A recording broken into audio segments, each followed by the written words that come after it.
Chapter 739. In just one day, so many things had happened since the president took office. The continuous changes made people unable to figure out what was going on. In the morning, a bunch of people were arrested. The low-level members were still thinking that they would be severely punished this time. Those with criminal records planned to avoid the limelight. In the end, before lunch was over, they were released. It seemed that they had made some kind of deal with the Metropolitan Police Department. In the end, before the afternoon was over, New Luo Group was gone. Those who were packing up and preparing to run away suddenly felt that something must have happened this time. However, nothing happened. Huai Shiki Group easily swallowed all the properties of New Luo Group. From the beginning to the end, it was smooth as if both sides had rehearsed it countless times.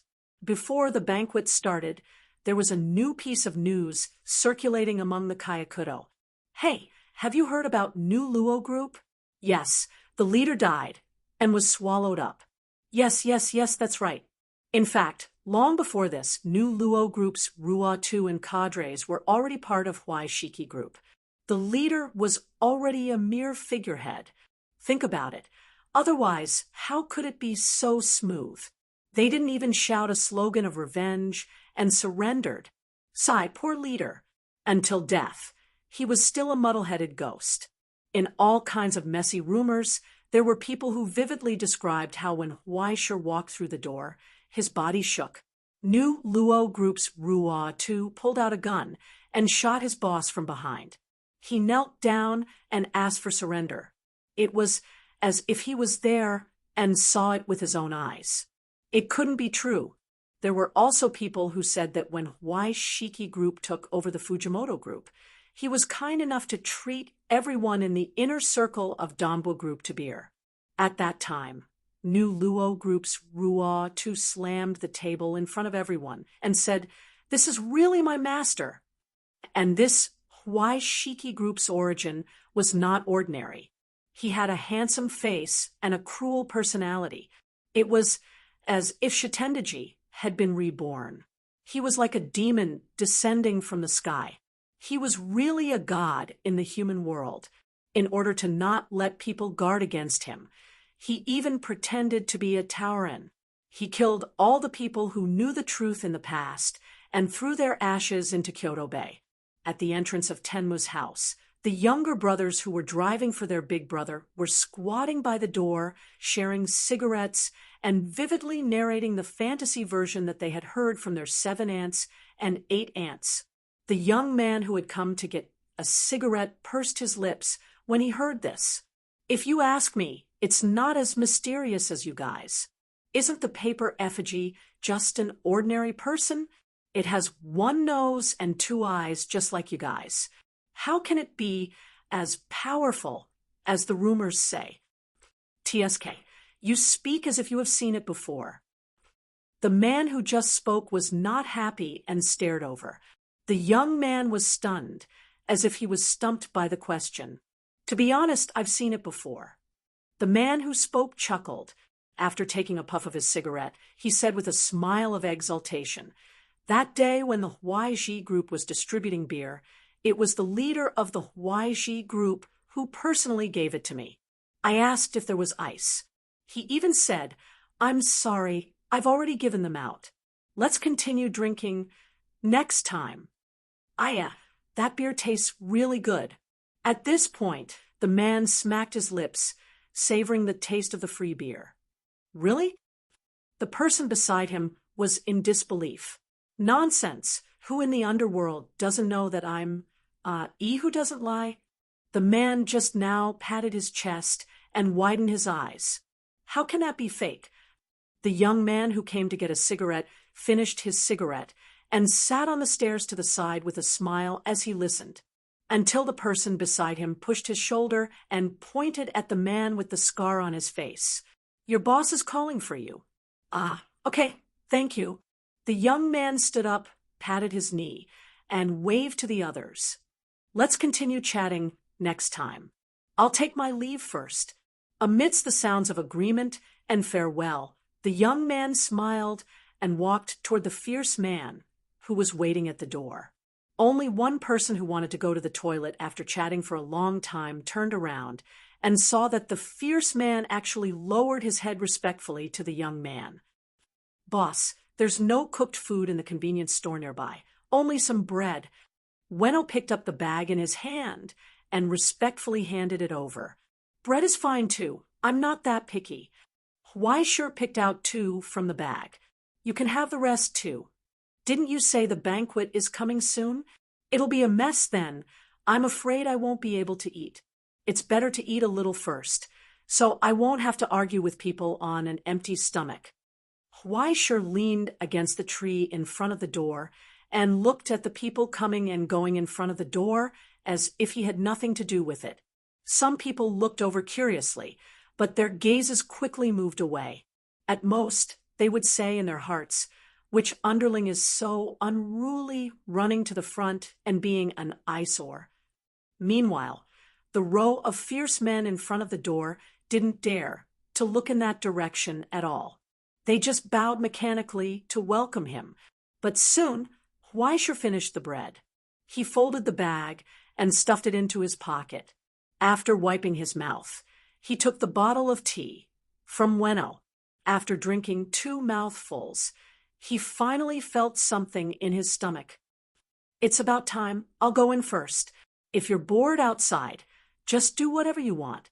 There's no need to stand here." Huaishur turned around and instructed. After taking 2 steps, he patted his head and turned back.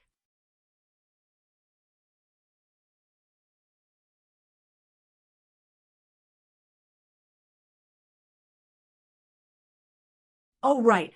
I feel bad about smoking someone else's cigarette for free. Later, help me buy a few bottles of beer, cold ones." He chuckled softly. "Just say that I ran out of ice last time, and this is to replenish them." Weno looked confused, but he still nodded respectfully. Huaishur had already walked forward. With his hands in the pockets of his suit, he casually waved goodbye to the drivers who were looking at him in shock from afar and stepped into the banquet. In the twilight, the mansion was brightly lit. In the hall, on both sides of the 2 long tables, people who had already taken their seats were chatting and laughing. The servants who served tea and water were running back and forth. After Huaishur stepped in, the original clamor paused for a moment, then returned to normal. This time, quite a number of people looked over, breaking the previous coldness and alienation, and smiled warmly. "Your status has risen, Mr. Huaishur."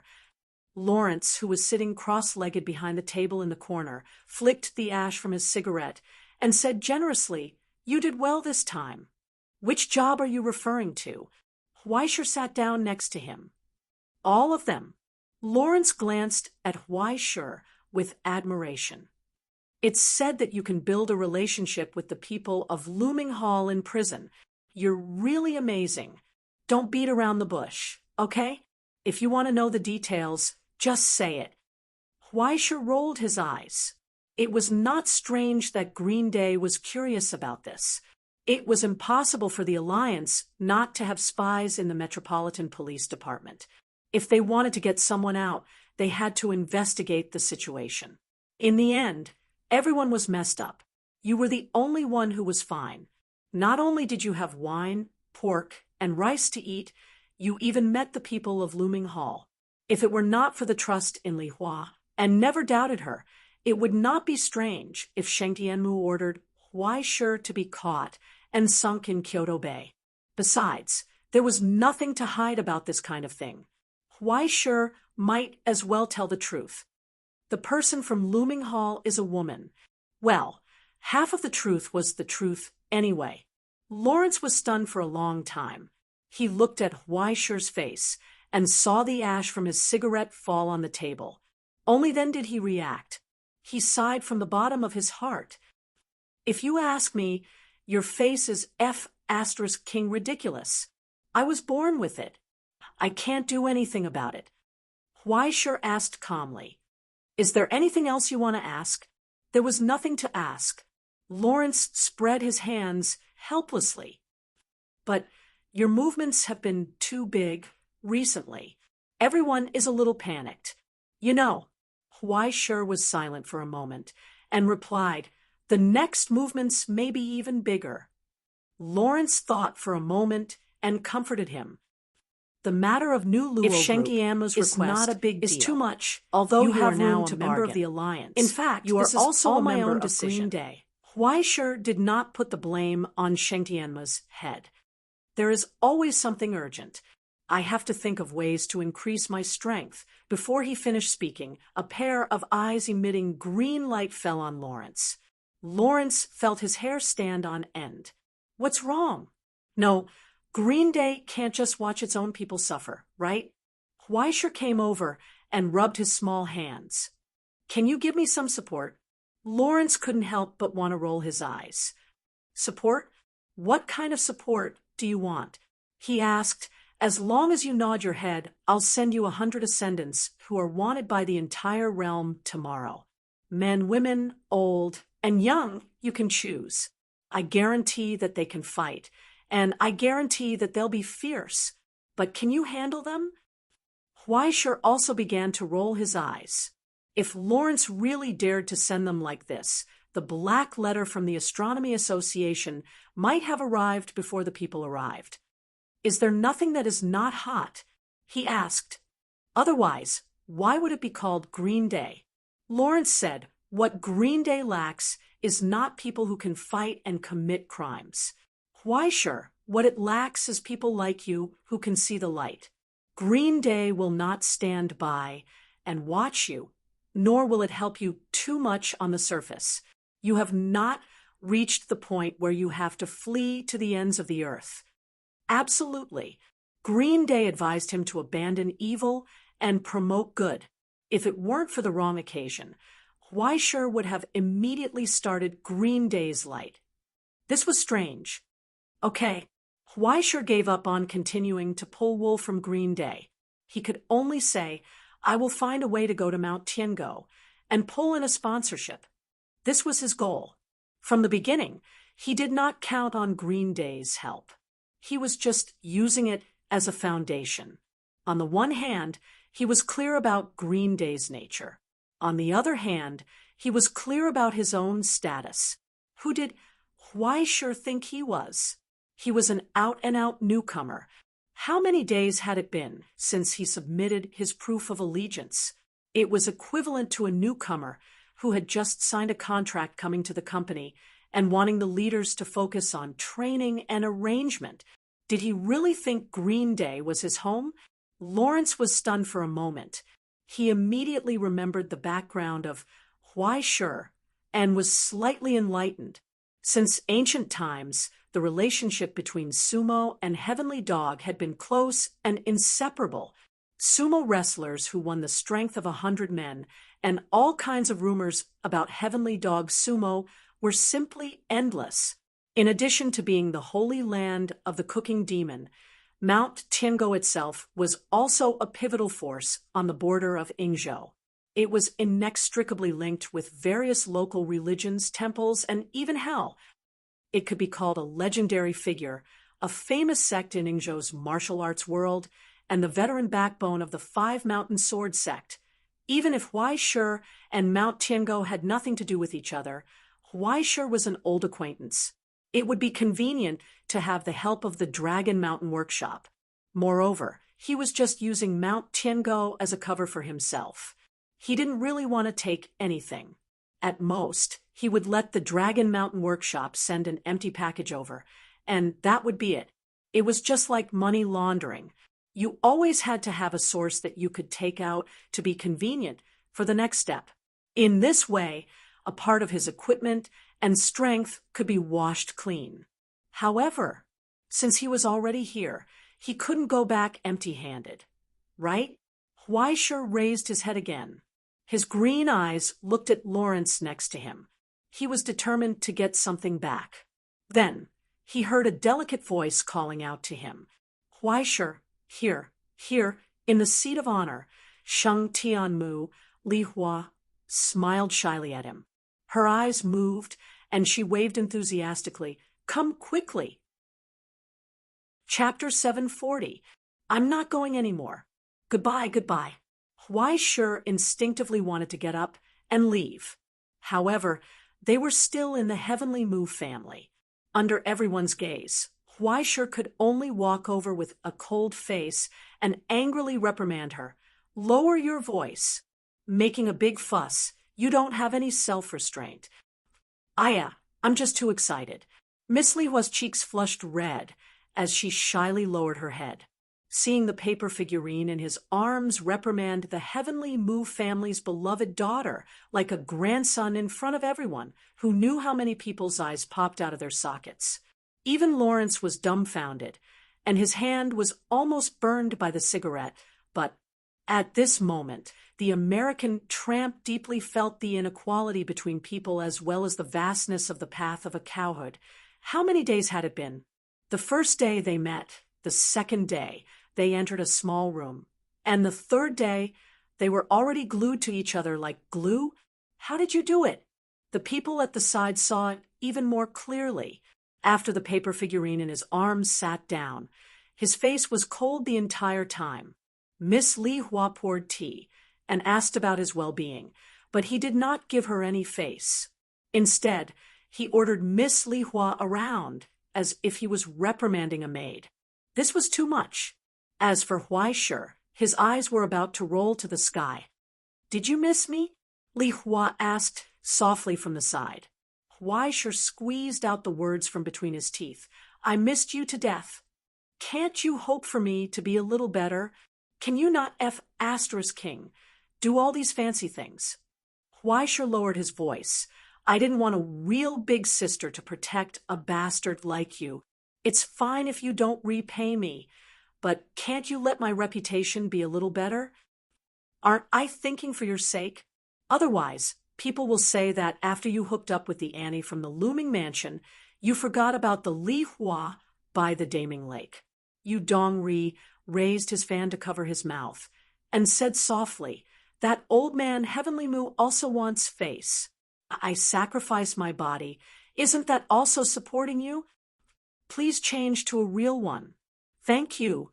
Huai Shi looked straight ahead and was too lazy to talk nonsense with him. If you have something to say, say it. Do you have any news on the future whereabouts of the Divine City? After a day of hard work, we found a few cloning pods, but we didn't catch the main body. That guy hid very well. However, we did destroy a laboratory and found something. You can take it back to report. Under the table, Yu Dongri handed over a bottle. It was empty except for 2 capsules of pills. Huai Shi shook it slightly, but did not open it. Instead, he stuffed it into his pocket. Is this the legendary panacea? The main ingredients are flour, vitamins, and a little methamphetamine. You can feel your body getting a little better after eating it, but once the effects wear off, it's gone. It's just a placebo used to fool people. Are you trying to say that Divine City infiltrated Danbo Inner Circle in the future just to make fake medicine? Who knows? She caught a few of his loyal followers, and they all firmly believed that the Divine City could cure them in the future. As long as people with advanced complications could survive, they would believe whatever others said. There's no way to rule out that guy using the power of hell to do something. Yu Dongri reminded him. He remembered you last time. Remember to be careful. Huai Shi frowned. You've loaded the file so many times, but you still can't find where he's hiding? The smile on Yu Dongri's face stiffened visibly. He looked back at him with a puzzled expression. What's wrong? Huai Shi asked. No, I'm just surprised. Yu Dongri said. You seem to be able to guess it every time. If I didn't know you from the past, I would have suspected that you had something to do with the higher-ups of the Central Command Bureau. Don't interrupt. Yu Dongri suddenly had the urge to roll his eyes. There's a limit to loading the file. If the Bifrost was really omnipotent, would the present realm still be like this? Besides, I'm just a retired guard. I can't jump too far by relying on one-sided resonance. Huai Shi didn't understand at first, but he immediately sensed the unfinished meaning in his words. His expression became serious. You mean that divine city will actually be on guard against the Bifrost in the future? That's why we have to be careful and on guard, Yu Dongri said. So-called conspiracies mostly leave traces. But if you take advantage of the situation, it'll be very troublesome to find clues. It's not that Divine City wants to provoke a riot in the future, but it's the inevitable result after brewing for so long. Don't you feel that the smell of gunpowder in the Donbua inner circle has become more and more obvious in the past 2 days? Huaishur was silent. Uncontrolled destruction, desperate crimes, and desperate struggles, not to mention the private fights and drunken disputes among the extreme paths. In just a few days, Huaishur was almost numb to this news. He had never lived in the Donbua inner circle before, so he didn't know if the state was normal. But now, even under the powerful suppression of the extreme paths, the Donbua inner circle still couldn't calm the restless undercurrents.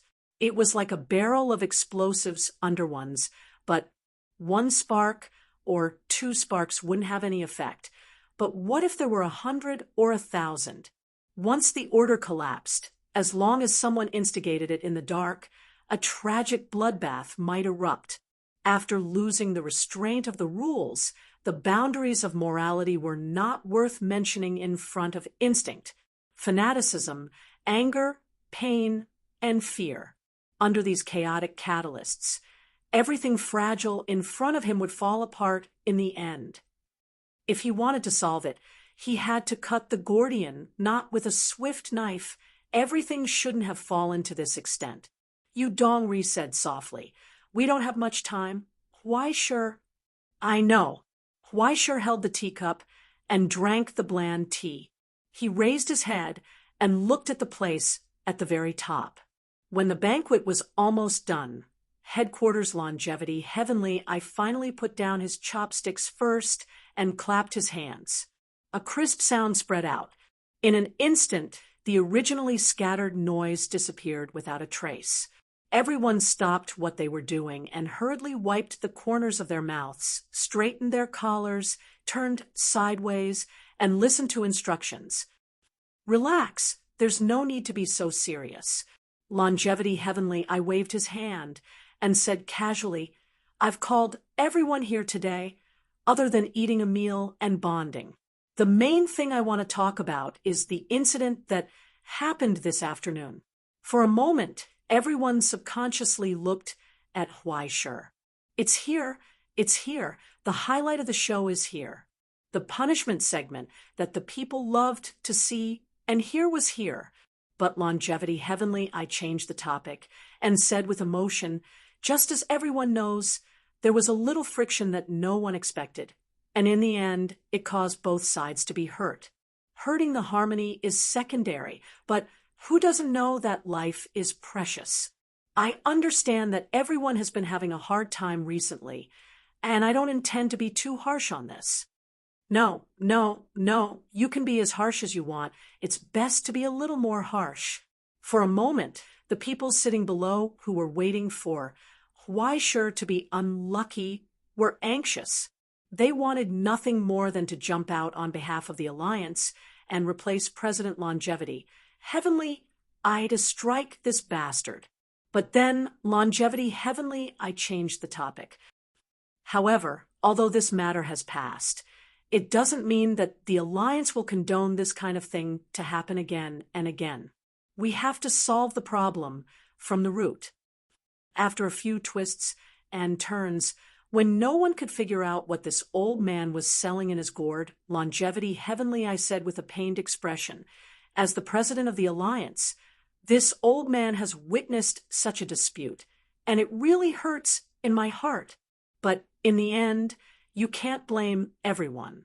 It's because the economy is in a bad state now, and even the extreme Taoists can't survive. If people want to live, they have to eat. But even if this old man treats everyone here every day, how many people can I feed?" Old people like to talk a lot. Once they started talking nonsense, they couldn't stop.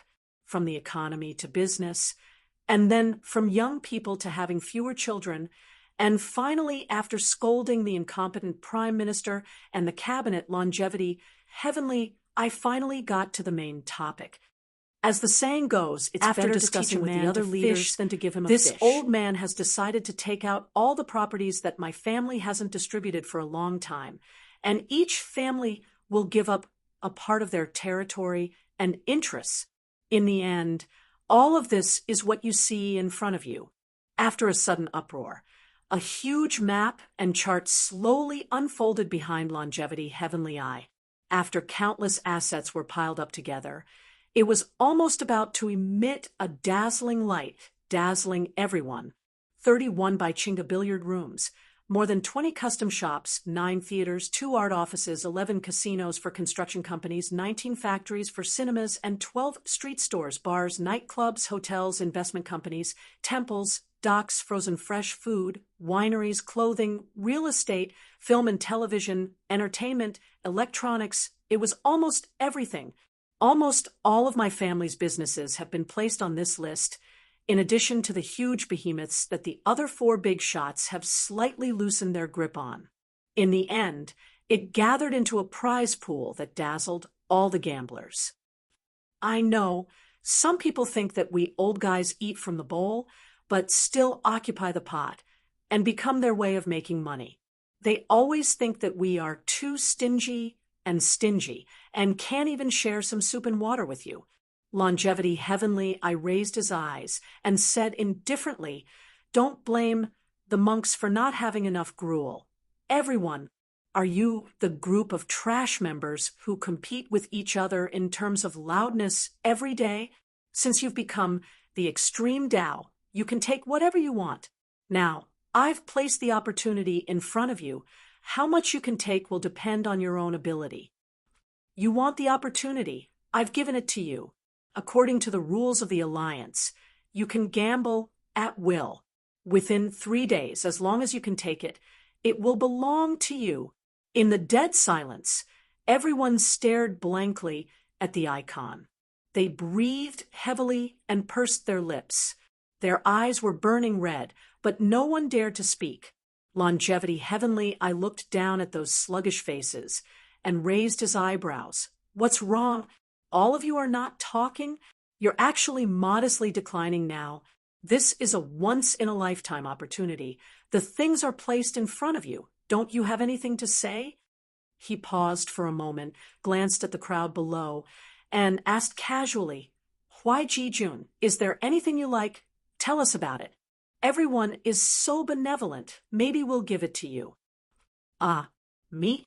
Huai sure was stunned for a moment, then raised his head and looked at the map and chart above, and played the role of a supporting actor for Old Man Longevity. Heavenly, is it really just casually choosing? Longevity, heavenly, I shook his head. Nonsense! Do you think I'll specifically use this kind of thing to tease you? No, what I mean is, since the things are good, why do you have to choose?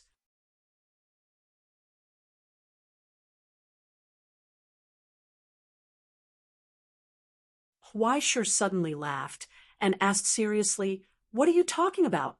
Can't you take all of them?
Chapter 741.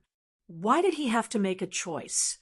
Under Sheng Tianmu's question, Huaishe As long as everyone can expressed cooperate with his me attitude and work together. Very simple. I can can let let everyone everyone take down the His business fingertips that they casually want. swirled You don't the have wine to cup. fight or suffer He raised any his losses. head And looked You don't around have to be on edge. with a mocking smile. You can even He take a said, step "Who further agrees? Who and opposes?" greatly expand In your the big strength. hall, You can it was become the even core quieter than before of the alliance. However, Silence silence descended once There was an again. eruption Those of anger angry voices like a volcano. suddenly stopped. Many pairs Everyone's of eyes eyes were burning widened, red, as with if they had seen a uncontrollable ghost. anger. 100,000 He said in front of question marks everyone that he floated wanted up to take from his all head. the benefits He for felt himself that there was something and did wrong not with this intend to person. leave any How soup could there for be such a himself. ridiculous It was method fine in if this he was world? so arrogant. Huaishe However, Noheim, who what was the kind of paper dream are you effigy? having? How dare Hey, you say such Huaishe words here? Noheim, Don't paper keep us in effigy, suspense. don't go overboard. A rough man In the silence, opened his eyes near the seat of wide. honor. If you have Someone something to finally say, could say not it restrain quickly. his anger. Don't be He anxious. slammed the table I'll tell you in and detail. reprimanded.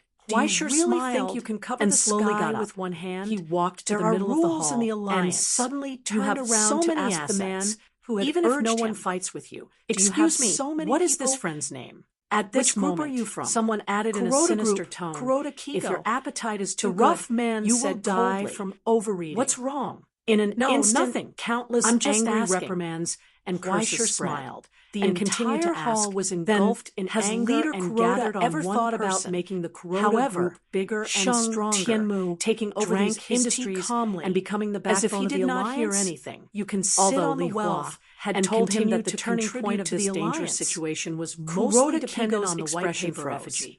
He The originally most he wanted could do to was to ignore it, create an but opportunity. when he saw Huaishe He was looking not at the him white with a paper faint effigy's smile, biological the father. anger in his heart So surged why did again. he have to worry He about immediately everything for replied him? with a Did trembling he have to give voice, all the "Of assets course, and subordinates I want to. that he had built Don't up from tell me scratch to that this no fellow? one here has the He had same given thought. him the opportunity. Then it's simple. He had taken Huaishe out his nodded. assets. Now, there the is such an opportunity opportunity to in expand front of you. was right as in long front as of you him. agree, this However, goal can be achieved. the paper effigy Will you refuse? was courting death. Of course I will. Could he give up his old face? Kuroda Kigo and slammed not step under the his table feet?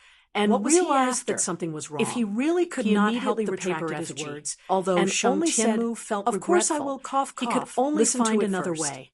On Of the course, other hand, the Huaishe's paper's effigy smile was became brighter extremely and calm. brighter. He allowed He those walked people over, to reprimand bent down, him as he and calmly leaned played against with the the table. thumb-sized wine Then cup in his he hand. leaned closer He only opened his and used a mouth clear when the voice angry that everyone voices could hear gradually to give him a faded away. suggestion. What the This friend method said just is now actually is very simple. reasonable. Kuroda The group lack leader. of manpower As long is as you indeed change a the name of problem. your gang to He opened his Huaishe mouth Group and said Kuroda seriously, branch. "However, Then after the I take solution over to the this problem industries, is I'll even share simpler. them with you For and everyone example, else. He Everyone changed will the share topic them together. and looked at the people Won't at the that banquet solve the problem? with a smile. When he said this, Does anyone want these Huaishe could not properties? help but smile. Money was a good thing. He raised his No voice. one would push it out of the There door. will be no right? need to use It weapons can't be, or right? fight. Just Everyone as the will others were share about to equally. explode in anger At from her that sarcastic time, words. won't it be Huaishe wonderful quickly for added, brothers to "If love that's each the other? case, I Dead have a good silence. idea." Dead silence. He raised his voice. Dead silence. and raised a The finger. air seemed to have frozen, and time seemed to have stopped.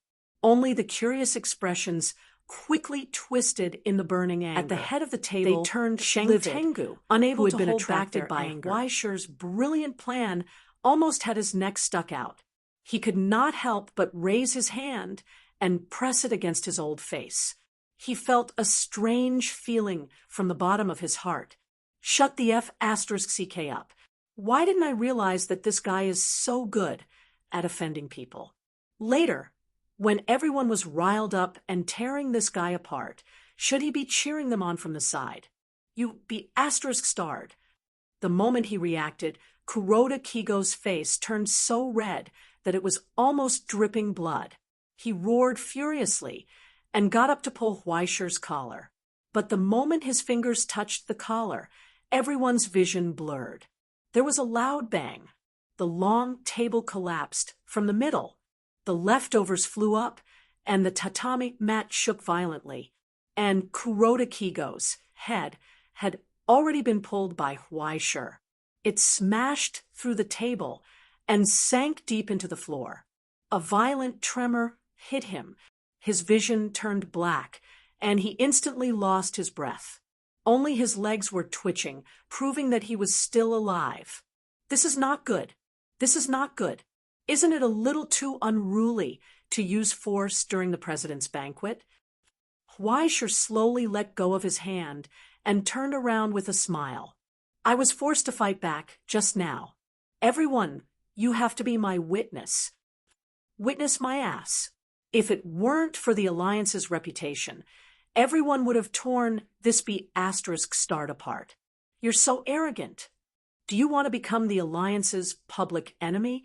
Huaisheng, do you have any respect for us? But amidst the angry rebuke, Huaisheng slowly stood up. She casually pulled a tablecloth and wiped her hands. Then she turned her head and coldly glanced at the angry faces. She seriously told them, he said seriously, to be honest, I know that everyone hates me. I also know that you don't like a young boy sitting side by side with you. What I've done is not very likable. I was well aware of this. But I don't care. He raised his voice and told everyone, if I want something, I will take it myself. If I want to do something, I will do it myself. If anyone dares to stand in my way, then he is my enemy. Just like that, he casually threw the tablecloth behind Kuroda's head and waved calmly. I've said my piece. That's all. I've made my choice. Everyone, do as you please. After politely saying goodbye to Sheng Tianmu and thanking him for his warm hospitality today, Huaisheng stepped into the silence and turned to leave. Immediately after, the angry shouts and shouts rang out. After Huaisheng set an example, the rest of the people were no longer polite. Some people had already divided the territory with others before the end of the banquet, and how to divide up these properties. Sheng Tianmu, on the other hand, was drinking tea and watching with a smile on his face.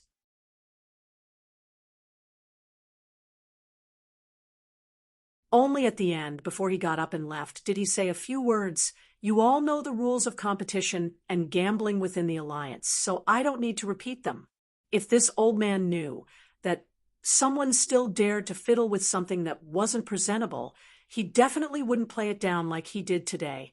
Following his words, a middle-aged man with a saber suddenly appeared in the corner of the hall and raised his eyes. The sharp blade at his waist was pushed out by an inch with his thumb. A terrifying chill spread out in an instant, just like death, shrouding everyone's heads and making them shudder. This was Sheng Tianmu's final warning. Next time, if you break the rules again, it will be him who comes to see you. At this time, in the car, Huaisheng, who was deep in thought, raised his eyes and looked behind him. In young Master Ming's senses, on the winding mountain road 2 kilometers away, a pure and exquisite killing intent was still so clear. There was actually a stage for Hidden in the Alliance. Unexpectedly, he recalled what he saw that night, the middle-aged man with a saber and the old man with a spear. The old man was a stage 3, but the ancient spear in his arms was frighteningly powerful. It was definitely some kind of stigmata relic, and the middle-aged man's saber was very ordinary, which made people tremble with fear. It was all because of his extraordinary power and the killing intent that Dao Chan had cultivated for decades. Looking at it this way, in terms of style, it should be one-sword style. While he was deep in thought, he saw the constantly changing expression of Shangye, who was driving in front. He looked like he wanted to say something, but stopped. Sometimes he was happy, sometimes he was sad. What's the matter? Huaisheng asked. Cough, cough, it's Big Brother, what you said at the banquet. Shangye's expression was complicated. At that time, it had already spread outside. Huaisheng's expression twitched. Wow, the speed at which you guys spread your gossip. Did you guys install a bug in the venue? Big Brother, do we really want all of them? Shangye asked tentatively, looking a little uneasy. What's the matter? Are you scared? Huaisheng laughed. No, it's just... Shangye hesitated for a long time before reminding in a low voice, we really don't have enough people in Huaisheng group. How are we going to manage so many businesses? Anyway, ever since he followed Huai Shi and massacred the Tiger King group, Shanya had completely given up on using his brain. He believed whatever Big Brother said, not to mention doubts. Even a question mark would not appear in his mind. If Big Brother said he wanted all of them, then he would definitely want all of them. If Big Brother felt that he could handle it, then he definitely could. The only hateful thing was that Big Brother was so powerful, but Huai Shi Group was too lousy after the expansion and selection, and again, according to Huai Shi's orders, the current Huai Shi Group only had about 200 people. They couldn't keep up at all. I actually still have many brothers in my hometown. At this point, Shanya volunteered and patted his chest. I'll go and recruit people tonight. I definitely won't disappoint Big Brother. Puffed. Ha ha ha ha. Huai Shi couldn't hold it in anymore and laughed. Shanya, don't tell me you really think that Huai Shi Group can take all of them? Huh. Shanya was dumbfounded. Can't we? That can't be. Huai Shi spread his hands. To be honest, I didn't think that we could take all of them either. The current Huai Shi Group can't handle all of them at all. Even if we manage to take in all of our opponents, we don't have that many trustworthy backbones to support the organization's framework. It's enough as long as we can grab a few of the most important pieces. There's no need to care about the rest. Shanya didn't understand. Then, Big Brother, why would you? It's very simple. The most important thing isn't to take all of them. Huai Shi said softly. It's to let the others know through the following actions. I have the ability to take the things in their hands. And the reason why they can take them is only because I don't want them. Let them understand the gap between them and themselves. Let them understand that they can earn money because Big Brother Huai Shi gave it to them. It's really nice to live in a world where the bigger fist makes the right. Huai Shi couldn't help but laugh mockingly. All of them are bad people. None of them are good. I don't feel guilty at all when I cut them up. Shanya, I really like Extreme Tao. Unfortunately, the person next to him wasn't the quick-witted little 19, but the simple-minded Shanya who didn't even finish compulsory education. After listening to him, he held it in for a long time until his face turned red. Big Brother Huai Shi is awesome. While the vehicles were moving forward, dozens of lights lit up the road ahead. More than a dozen cars were densely packed on the mountain road. Passing through the dense crowd in front of them, the dazzling high beams shone straight ahead. The Extreme Tao who were holding machetes, baseball bats, and all kinds of weapons narrowed their eyes and identified the number plates of the vehicles. Then, their expressions quickly turned fierce. They didn't hide their killing intent at all. Revenge for Big Brother Kuroda. Someone shouted loudly in the noisy noise. Shanya subconsciously raised his hand and touched his toolbox, wanting to take out his gun. However, he was stopped by Huai Shi. Old man Sheng Tianmu just said that guns are forbidden in the upcoming internal conflicts of the alliance. Look at the other side. They didn't bring anything, right? Shanya thought for a while and cautiously suggested, our vehicles have been modified. We're not afraid of collisions. Why don't we charge over first? There's no need for that. It's just a few opponents. Huai Shi slowly rolled up his sleeves. Soon, he paused for a moment, then rolled up his sleeves and buttoned them up. When he looked up at Shanya, he revealed a strange smile. I'll leave it to you, Shanya. He raised his hand and patted Shanya's shoulder. He said earnestly, just treat it as if you're using your iron fist on them for me. Huh. Shanya was completely dumbfounded. He looked at Huai Shi, then at the opponents who were rapidly approaching outside the window. He couldn't see their numbers clearly in the dark, but there were at least hundreds of them, right? Did he offend Big Brother in some way? Why did he arrange for him to do this? He was dumbfounded. However, when he met Huai Shi's expectant and serious gaze, He couldn't say anything. Soon, he swallowed dryly. Leave it to me, with the mentality that he was going to die. He pushed open the door and got out of the car. He had already decided to sacrifice himself for Big Brother Huaishir. Although he might not be able to defeat them, it didn't matter. A person like Big Brother must have his reasons for arranging for him to do this. Suppressing the urge to tremble with his hands, he took out 2 brass knuckles from his pocket and held them in his hands. He stood in front of the car and roared at the enemies who were rapidly approaching in front of him. "Come on, bastards! Your opponent is me, Shiro Ueno from the Huaishir group." He wanted to say that. However, just as the words reached his throat, he heard a strange crow's cry. A fervent aura surged from his heart. Immediately after, the words that came out of his mouth became completely different. "Holy!" In that instant, under the crisscrossing lights of the car, the people who were charging over all saw countless wisps of black smoke rise from Shanya's shadow as if they were hallucinating. They intertwined in midair to form a sinister silhouette. It was like a pitch-black bird, spreading its wings and soaring. The dark silhouette pounced into Shanya's body, causing the burly man's aura to instantly become ferocious and fierce. His eyes were blood red. The origin substance from Iron Crow circulated in his body, bringing with it a seemingly endless amount of power. It caused his blood to boil and his soul to roar. In that instant, Shanya took a step back, raised his hand, and punched forward. It was a clean, direct punch. Bang!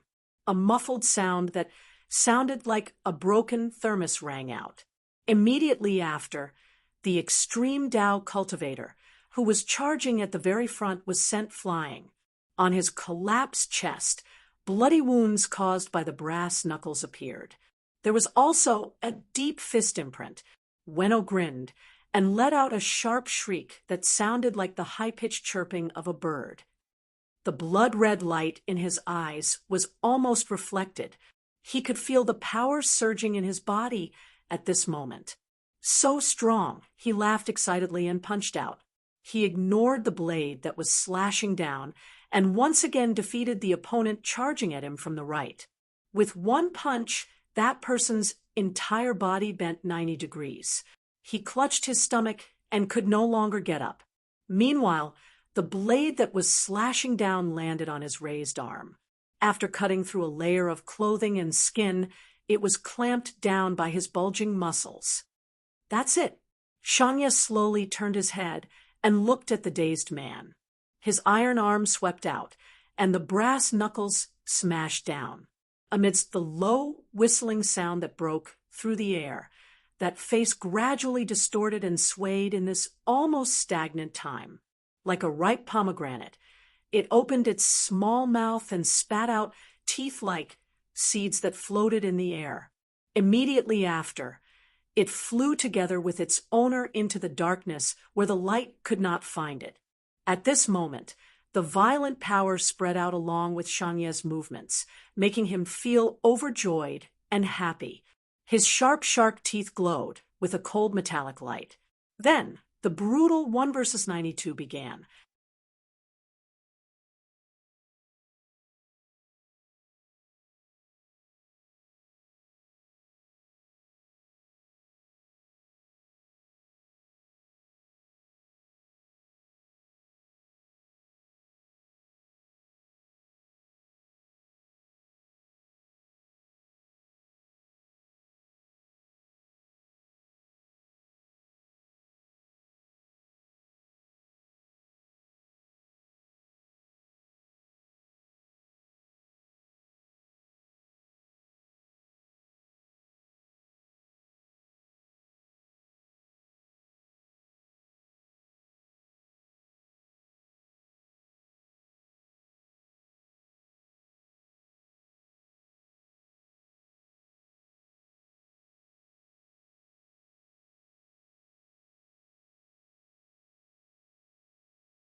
Chapter 742. Under the deep night sky, the winding mountain road was pitch black.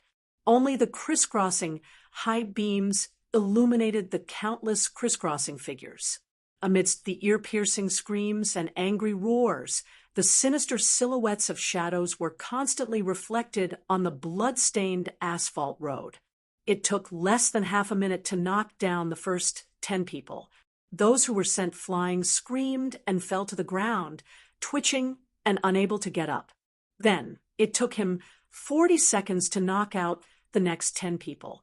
Then, 1 minute, 2 minutes, 41, 42, 43, 43. 43 punches with all his strength.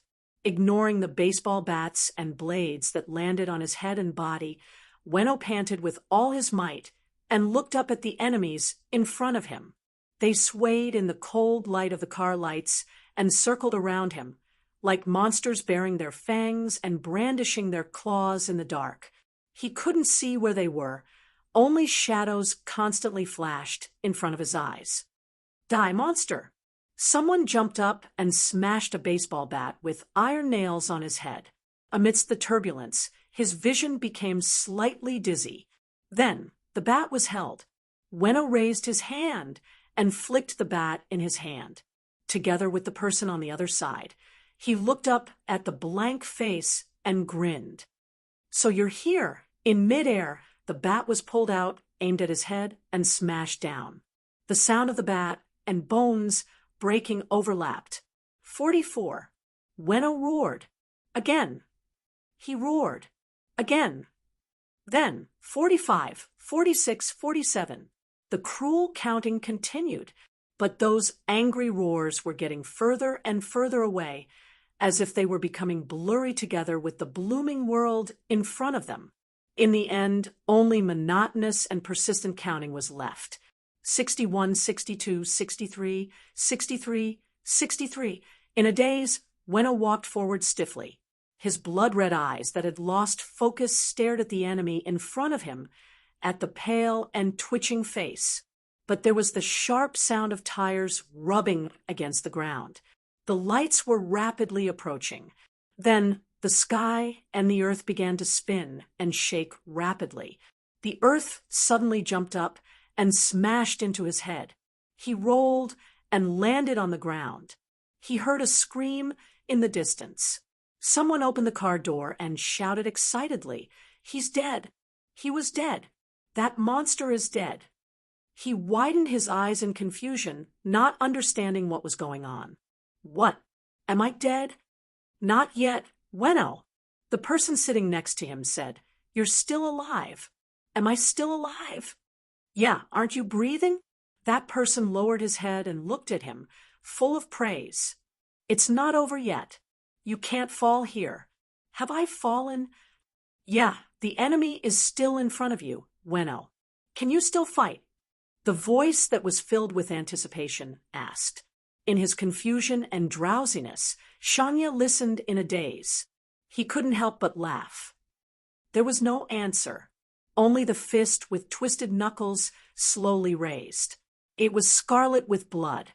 Amidst the screams and roars, it emitted a cold light, illuminating every pair of fearful eyes. "Come on." Shanya grinned, revealing his shark's teeth. He grinned at everyone happily. "Go and tell them that it's not over yet. I can still fight." 64. It was a clean and neat punch. The intermission was over. The cruel count began again. After that, there were no more sounds. The roars disappeared. The cries disappeared. The only thing left was the sound of bones breaking when they collided with each other, and the soft sound of blood mixing with blood. 91. 91. At the very end, the blood-stained man stepped forward. His empty eyes stared at the last enemy in front of him, and a terrifying, fanatical smile appeared on his face. He didn't care about the enemy kneeling on the ground and begging for mercy in fear. He swung the last iron fist. A high-pitched scream spread, piercing through the dark night. The kneeling enemy closed his eyes in despair, but the terrifying impact that he had expected did not come. When that person opened his eyes, he saw the fist hovering in front of him. When the final force of an arrow at the end of its flight fell, it was no longer enough to touch the last opponent. Only a wisp of blood dripped from the broken brass knuckles and landed on his face. With the force of 1,000 pounds, it crushed his last bit of rationality. The man collapsed on the ground, twitching. There was a watery glow spreading from his crotch. In front of an opponent who was like a demon, he no longer had the courage to raise his weapon. 92. The voice that came from behind, Weno put an end to this battle. When he turned around in a daze, he saw the smile of his team leader. "Congratulations, Shangya," Huaisher said. "You can take charge now." Shangya was stunned for a long time. He opened his mouth, wanting to say something, but he didn't even have the strength to support his body. He staggered and fell. Huaisher reached out, grabbed his arm, and propped him up. When he turned around, he saw the cars parked in the distance on the mountain road behind him. The alliance members who returned after the banquet. In the distance, the team leaders smoked in silence. They stood quietly in the darkness, witnessing the beginning and end of this battle. Soon, there was a crisp applause. It wasn't clear where it came from, but the applause soon spread. Abandoning their prejudices and unhappiness, these men who belonged to the extreme path offered their congratulatory gifts in the most straightforward way, celebrating the completion of this tragic trial. The birth of a real man. Do you see, Shangya? This is all applause for you. Huaisher turned around and told him seriously, "You're amazing today."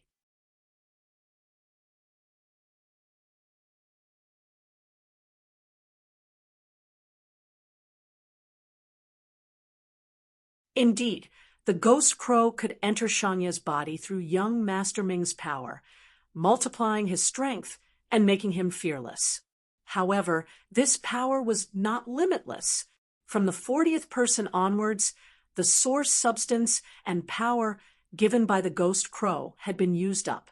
All that was left was a vigorous life force. From then on, everything that Shangya did came from his own will. This was a miracle that belonged to him alone. When Shangya woke up again, it seemed like a long time had passed.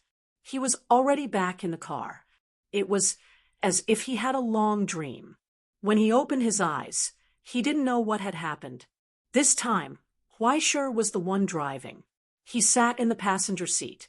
In his drowsiness, he looked at the neon lights outside the window. "Boss, what happened to me just now?" he asked softly.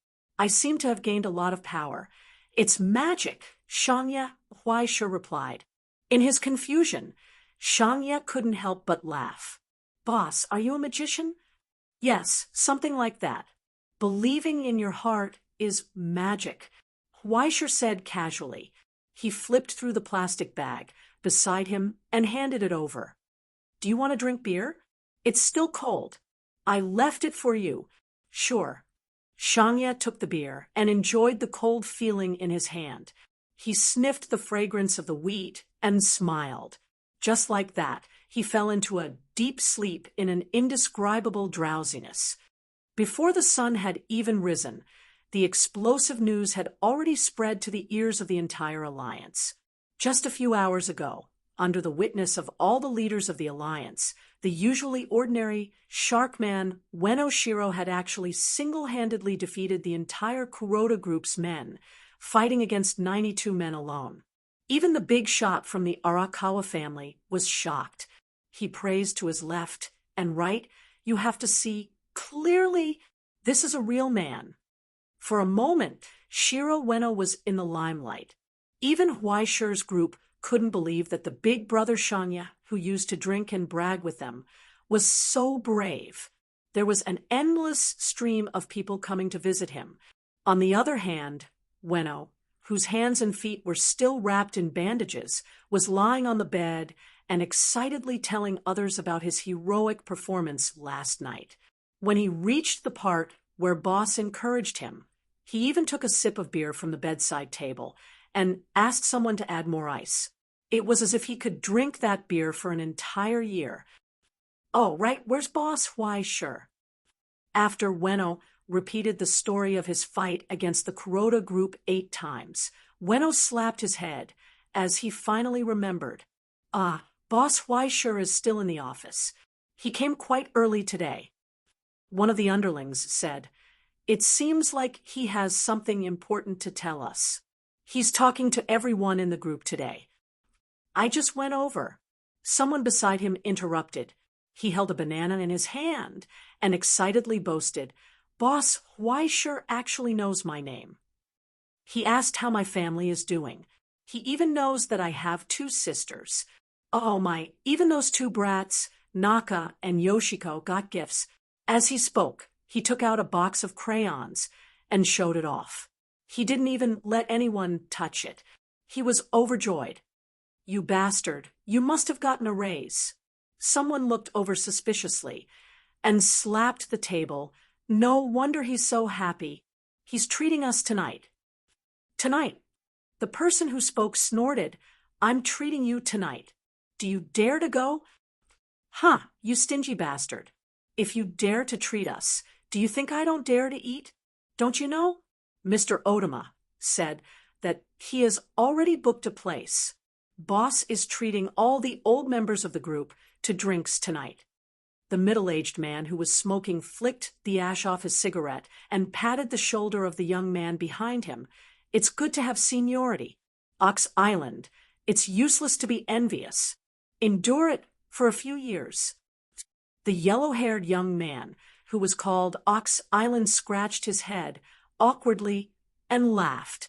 He quickly waved his hand modestly, not daring to compare himself with the seniors.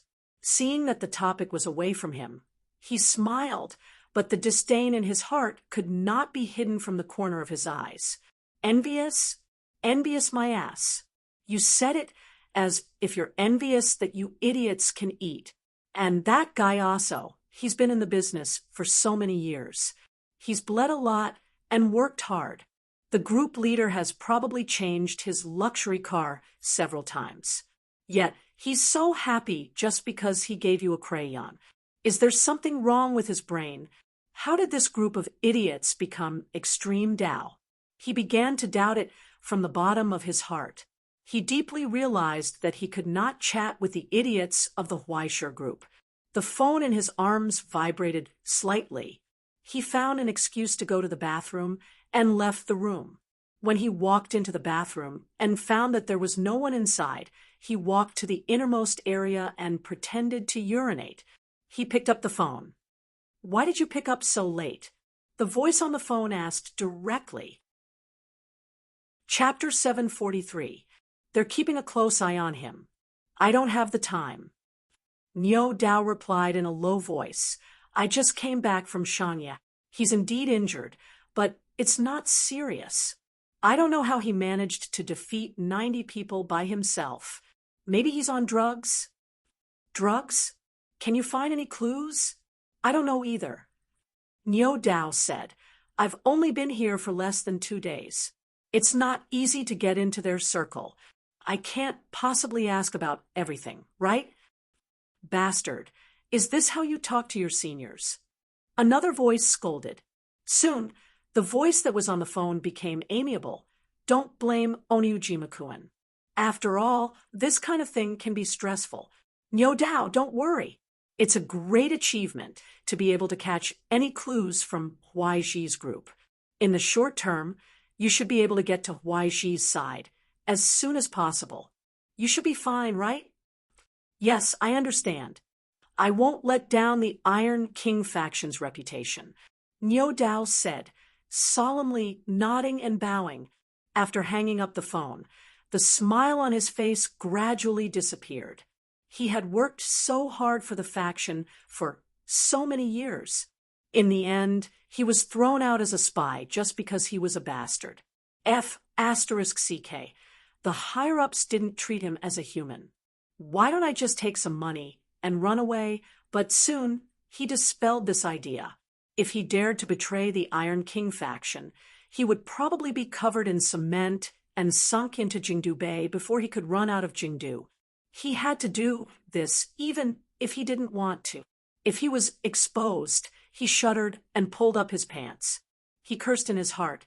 F***CK. Both of them are not good people. Niu Dao paused for a moment. Only then did he realize that someone was standing behind him. His short hair was white. It was Gao Zhe from Huaiji's group. Gao Zhe glanced at him suspiciously. He shuddered subconsciously and quickly bowed. Gao Zhe waved his hand and said, "There's no need for that in the toilet. You're called Niu Dao, right? Niu Dao Qin?" "Yes, it's me." Niu Dao nodded frantically. Gao Zhe nodded nonchalantly. "Oh, someone called you just now, but you weren't there. Remember to go to the leader's office. He's looking for you." "Yes." Niu Dao's heart skipped a beat, but he didn't dare to delay in front of Gao Zhe, so he hurried upstairs. However, when she reached the door of her team leader's room, she didn't dare to enter. Just as she was pacing back and forth uneasily, she heard a sound coming from behind the slightly closed door. "Is it Ox Island? The door is unlocked. Come in." Niu Dao swallowed his saliva and opened the door. He subconsciously heaved a sigh of relief. There were no thugs glaring at him from behind the door. There was only a simple bookshelf, a table, and 2 empty chairs. At the tea table by the door, the busy young man looked up and glanced at him. "Come in, don't be nervous." Niu Dao was stunned for a long time. He looked at the ferocious and ugly face in the description. No matter how hard he thought about it, he couldn't believe that an extreme Dao cultivator could be even better looking than those male prostitutes who sold their faces. From the looks of it, he wasn't even as good at fighting as he was. Could it be that he was just a pretty boy who relied on others to curry favor with the guild leader? "What would you like to drink?" "I just bought a bottle of good wine this morning. Do you want to try it?" His team leader's voice interrupted his thoughts. He hesitated for a long time before nodding vigorously. Soon, a glass half filled with wine was stuffed into his hand. Huaisher patted his shoulder. "Don't be nervous. Sit down first. Wait for me for a while. It will be done soon." "Oh, okay." Niu Dao held the wine glass and sat down on the opposite side of the desk. Just as Huaisher was looking at the report from the house, he noticed that there was a huge crow standing on the clothes rack in the corner of the room. As if it was carefully taken care of by someone, the crow looked glossy and smooth. Its feathers shone with traces of metallic light. Its body was even a little exaggerated. The crow glanced at him as if it had no interest in him. "Caw!" It made a sound. Translated, it meant, "Snitchguna." The range of the bone-bearing sanctuary and the cage of dreams overlapped with the entire Huaiji group. It was equivalent to more than 1,600 crows spying in the dark all the time with their small eyes. Even the phone fraud company upstairs and the convenience store downstairs were not spared. It would be a joke to say that there was anything that could be hidden from Huaisher. Although this group of crows always stared under the skirts of the ladies in the finance department and tried to share the scene with Huaisher, giving him a headache and annoyance. From this morning until now, Huaisher didn't do anything. He started to meet the members of the Huaiji group one by one, and then relied on the Cage of Dreams to check their favorability. Congratulations. In just a few days, more than 30 people had become Huaisher's diehard fans. Some of them were like Weno, who had formed a deep friendship with him by committing crimes together. Some of them were old members of the Fujimoto clan, who were loyal to their boss Fujimoto clan because of the grudge Huaisher had against their boss Fujimoto clan. Some of them were simple-minded and would do whatever their boss told them to do. They would listen to whoever was their boss. And some of them were loyal to Fujimoto clan because Huaisher was strong enough. She was stronger than everyone they knew, but she was also different from those who were equally strong. No matter what the reason was, Huaishir had to consolidate everyone's relationship and wait for the future. At the same time, he tried his best to cultivate downlines in the Huaiji group and develop more diehard fans. He suddenly felt that this kind of thing was similar to the idol operation.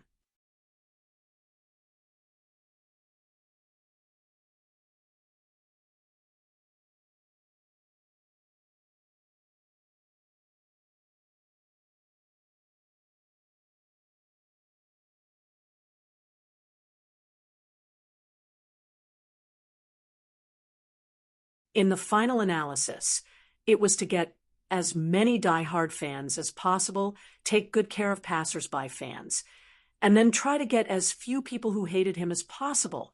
This way, he could accumulate more popularity and sell more new albums and handshake coupons. Of course, more importantly, he had to deal with the anti-fans who had infiltrated the organization. For example, the informants sent by other groups, the spies in the new Luo group who were still trying to backstab him, and the traitors. He didn't expect that the Iron King faction would arrange for him after only showing his face for 2 days. After Huaishir finished signing the report, he put down the report, pinched his chin, and looked at Niu Dao in front of him. That strange smile made Niu Dao's expression gradually stiffen. He had the illusion that he had been seen through. Finally, Huaishir picked up the wine glass, took a sip, and asked, "Niu Dao Qin, this is your name, right?" "Yes, yes," Niu Dao answered loudly. "Don't be nervous. Don't be afraid. We're here today to chat." Huaishir waved his hand, smiled, and asked things like how old this little comrade was, how many people were in his family, whether he had enough necessities for the holidays, whether he needed any help from the group, and so on. The pacification seemed to be effective. Niu Dao's expression gradually relaxed, and he answered fluently, sipping the wine that Huaishir handed over. When the atmosphere was almost set, and the effect of the medicine began to take effect, Huaishir said with a smile, "Speaking of which, what do you think of the Huaishir group?" "Of course." Cough, cough. "Very good, very good." Niu Dao's expression stiffened. He loosened his collar, coughed twice, and almost told the truth. "All the seniors take good care of me, and the salary and share are very good, although the atmosphere in the group is really too stupid." "Have you really been in management before? Isn't there too much problem? Speaking of which, does everyone have a brain? They don't even check the new members. What if a traitor like me sneaks in? Moreover, I've only been here for 3 days, and I've already become a trusted member. Hey, can you guys be more careful?" He had a stomach full of complaints, but he couldn't spit them out. His face turned red with the influence of the alcohol, but fortunately, he managed to hold it in. "Ha ha ha, Niu Dao Kun, you really don't look like an extreme person." Huaishir sighed. Niu Dao was puzzled. He touched his dyed blonde hair, the tattoos on his body, and all kinds of messy street accessories. He didn't understand why Huaishir said that. Probably because you're shy when you smile?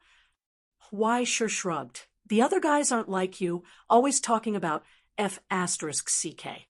When you talk to me, you'll occasionally say something that makes my liver cold. But Niu Dao Kun didn't curse from the beginning to the end. This is very good, very good. Keep it up. Our group is also civilized people." Huaishir didn't hide his praise, which made Niu Dao feel embarrassed. After hearing his words, the first thing he felt wasn't relief, but a kind of indescribable disappointment. Although it's normal to curse as an extreme person, manliness isn't something that can be highlighted by cursing. Niu Dao Kun, you don't have to feel ashamed. Huaishir took a sip of wine and continued, "I was just thinking that it would be good if everyone in the group could be more cultured. Hey, Niu Dao Kun, do you have any dreams?" Niu Dao didn't understand. "That's right. Anything you want to do, dream, wish, anything is possible." Huaishir said indifferently, "Since it's just a casual chat, I'll talk about mine first. and I want to live a happy life. What kind of stupid wish is that? Isn't being the boss enough happiness? If you can earn so much money, go play with a few more women. Also, isn't this kind of childish wish only a child would have? Isn't this person abnormal?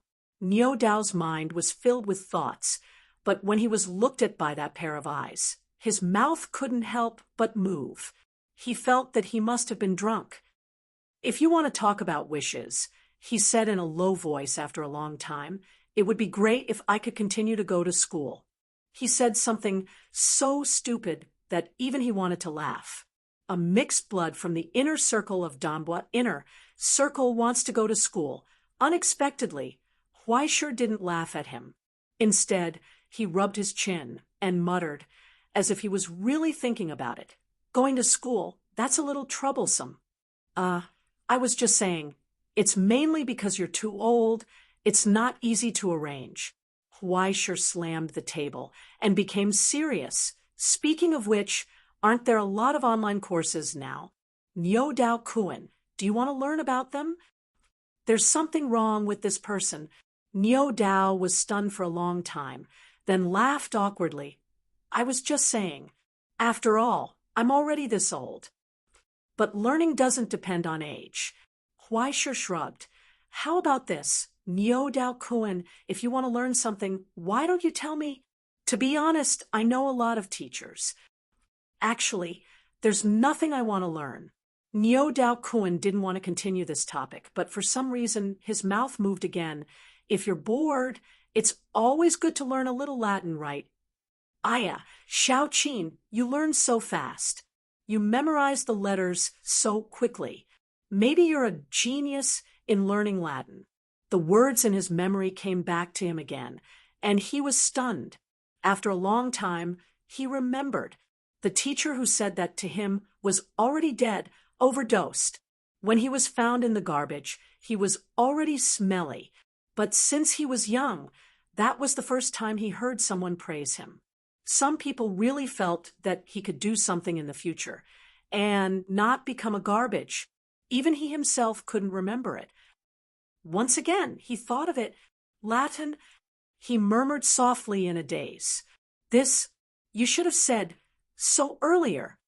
The man behind the desk breathed a sigh of relief, as if he had encountered something worth being happy about. He slammed the table excitedly. If you want to learn, I'll teach you. Niu Dao Qin looked up at him confusedly and saw his smile. It wasn't mockery nor sarcasm. He didn't even wonder why he wanted to learn Latin. Instead, he was full of expectation and excitement. It was as if he would be very happy if this guy wanted to learn Latin. Was he crazy? Niu Dao Qin lowered his head, holding the cup in his hand. He suddenly didn't want to talk anymore. He wanted to find an excuse to leave, but he heard a voice from the opposite side. That person said to him, Unis pro omnibus, omnis bruno. That's it, you see. Huaisher smiled, directly turning the report on the table over, holding a pen to write on the blank space at the back, and finally turned the angle to push it towards him. Everyone for me. I for everyone. This is the meaning of this sentence. Huaisher explained. It's easy to understand. Let's start from this sentence. How about it? Niu Dao Qin didn't speak, looking at him blankly. After a long time, he lowered his head and looked at the paper on the table, as if he didn't understand. Hence, Huaisher repeated it again, and then he used katakana to mark the pronunciation below. He explained the grammar, until Niu Dao Qin repeated after him in a daze, and after confirming that every syllable was correct, Huaisher nodded in satisfaction. Isn't this obviously very talented? Remember to revise when you go back. Niu Dao Kuan, I will ask next time. Oh, okay. Niu Dao Qin held the paper absent-mindedly and walked out of the office before he realized what had happened. But when he lowered his head, he saw the paragraph on the paper. How should he describe this feeling of absurdity? He didn't know. But this person was totally crazy, right? Does he have to teach me Latin as well? Just find a trash can and throw away the broken thing.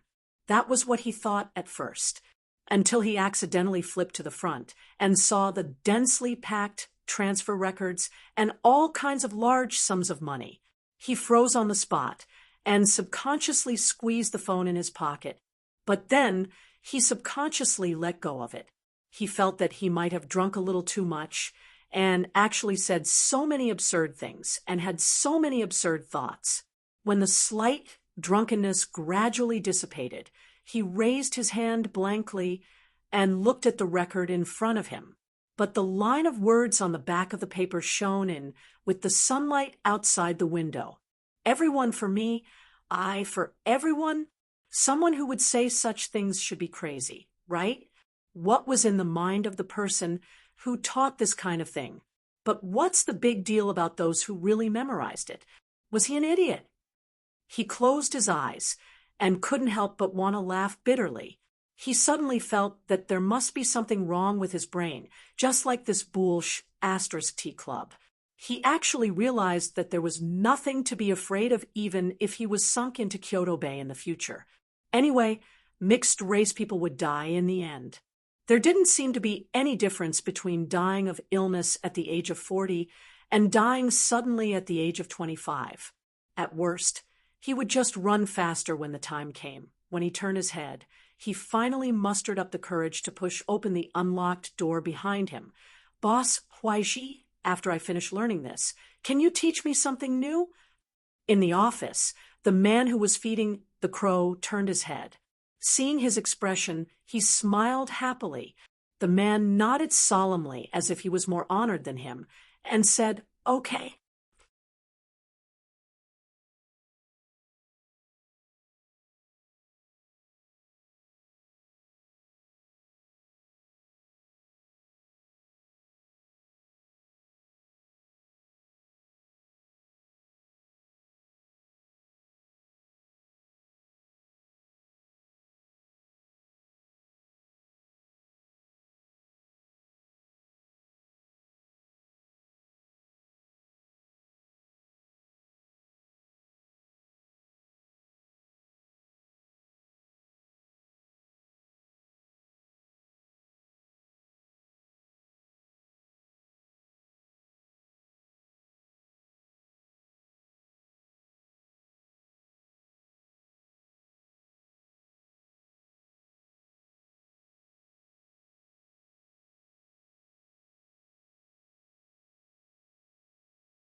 Chapter 744.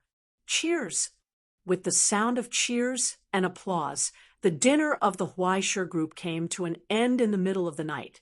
Standing at the door and quietly watching the red-faced cadres leave with the help of his men, Huaisher smoked quietly.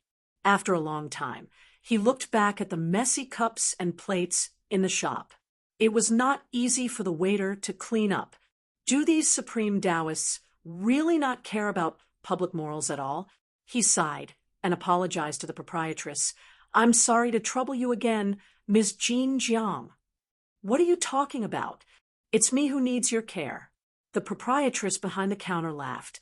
Today's wine is very expensive, and my shop can also make a lot of money.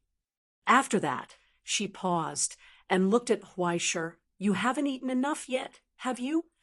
The gray-haired man took the cigarette from the corner of his mouth. Every time I go in and said in a hoarse voice, I see you drinking. That's me. 2 plates of edamame. How should I address fill my stomach? Akasaki, Ms. Jean Akasaki Makoto. Mr. Takahashi, the person announced his name, sent a very good told him calmly. If the you president don't mind, of the Luaha would you like a bowl of tea rice? Association. Isn't it about to close? You're a member of the alliance. How can we close before the guests Sorry to have kept you waiting. Ms. Huaisher nodded in understanding. Slightly. He didn't feel it's close not a troublesome matter. He was a member of the alliance. Please sit down for a moment. He didn't even show up after inviting Huaisher to take a seat at the bar. She turned around. The president of the Jean Chuan Association is she came out with a bowl of steaming tea rice. Is there a misunderstanding? It was only a short time. I don't think so. It was not Akasaki said only was it exquisite. We're both green but the sons. Taste was also appetizing. And I shouldn't fight. This taste is really recently, good. Aren't you a bit too presumptuous and nodded in praise on the protection of the president? It tastes different from other places. Isn't it a bit I figured out arrogant? Some of the skills myself. How did I offend you? Ms. Jean Jiang waved her hand and smiled. But when I was a child, like you're not here I was to make very interested in cooking, right? But I'd like to explain my purpose and thoughts to later. Are you willing to learn a little? And thought there's no need for now. It seems that it's just a superficial skill. Akasaki slowly raised his head. Huaisher didn't say anything. He showed the scar. He bowed his head that almost cut off his entire neck. Then put down his chopsticks. You can talk with your fists. Thank you for your hospitality. As long as your strength matches your arrogance. There's no need. As presumptuous. I'm afraid that someone might be impatient. The subordinate behind him walked up after swiping his card to pay. He nodded and said goodbye. Let's close the shop. His muscles shone with a faint bronze light. He slowly clenched his right hand for a moment, making a sound of steel, to be used to it, rubbing after sending Huaisher to the door. Sparks flew. She turned off the light in front of the door. His killing intent was overflowing under the light from the door. Huaisher raised his head with his hands and stared at the figure at the other end of the street. Why should I fight with you? It was late at night, if I remember correctly. Most of the restaurants on the food street had already closed their doors. Only be limited to the distribution of property. Only a few taverns were still lit, right? The light then shone according to the windows of the alliance, cracks of the doors. You don't want my family separating the dim and narrow streets. Akasaki illuminated the newcomers casually throughout his bargaining chip. His beastly green in this division of property filled with savagery. One of the biggest pieces of meat left by my family. It used to rely on a high price to buy out many patents and low hybrid labor costs to establish a huge advantage in the electronic component industry. Although it was declining now, it was still a jaw-dropping asset. Compared to it, the profits brought by those billiard shops and traditional industries were not worth mentioning at all. This is indeed one of my goals. Huaisher nodded.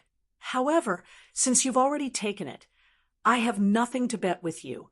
At most, the value of the entire Hui paper group is less than half of the static electricity. It doesn't matter. Akasaki Makoto raised his fists indifferently and got into a fighting stance. As long as you win, it's yours. If you lose, get out of the inner circle of Danbo. Using static electricity to bet all the property of the Hui paper group. He wanted to copy Huaisher's background. Why? Huaisher sighed. Since it's Green Sun, why don't you persuade him? He looked into the darkness, not far away.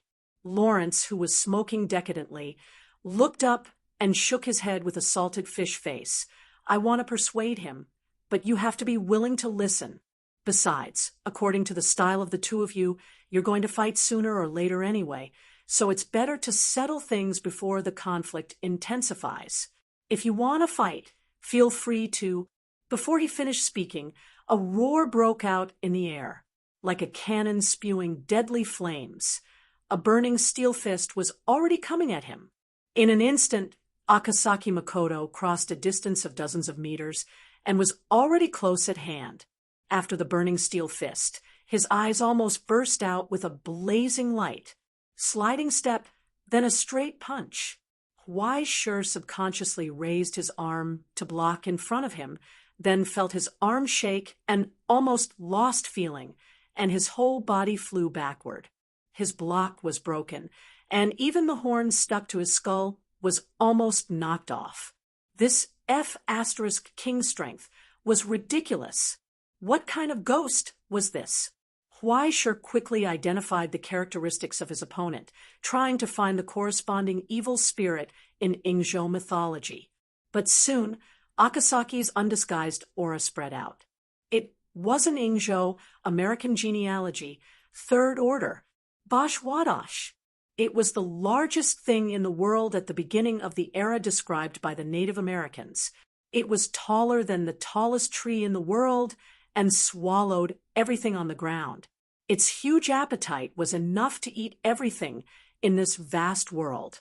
But with the passage of time and the change of eras, it had disappeared without a trace before the arrival of the world of humans. Only those who pursued miracles searched for traces of the past, and barely reduced that ancient power to the scope of human understanding, and reappeared on the earth in the form of a mastodon. And now, this huge power exploded with Akasaki's movement, almost knocking out Huai Shi on the spot. Before Huai Shi landed, he saw Akasaki Makoto close in again. He was still sliding, and his burning steel fist was whistling, bypassing Huai Shi's blocking arm. Hook! In the blink of an eye, Huai Shi's blocking arm suddenly twisted and landed on Akasaki's sweeping forearm. His flying body suddenly stopped, and then, like a horizontal bar player, he nimbly bypassed the hook and landed on the ground. Realization dawned on him. Boxing? That's really powerful. It's good that you think so. Akasaki Makoto once again assumed the offensive and defensive posture of the left guard, but his legs and elbows were slightly moving, which made Huai Shi feel a faint threat. Obviously, his boxing was not limited to the rules of the ring, and his legs and elbows were also fierce. Hit the head, Akasaki 1 point. Lawrence, who was watching the show from above the trash can, excitedly raised his hand and announced,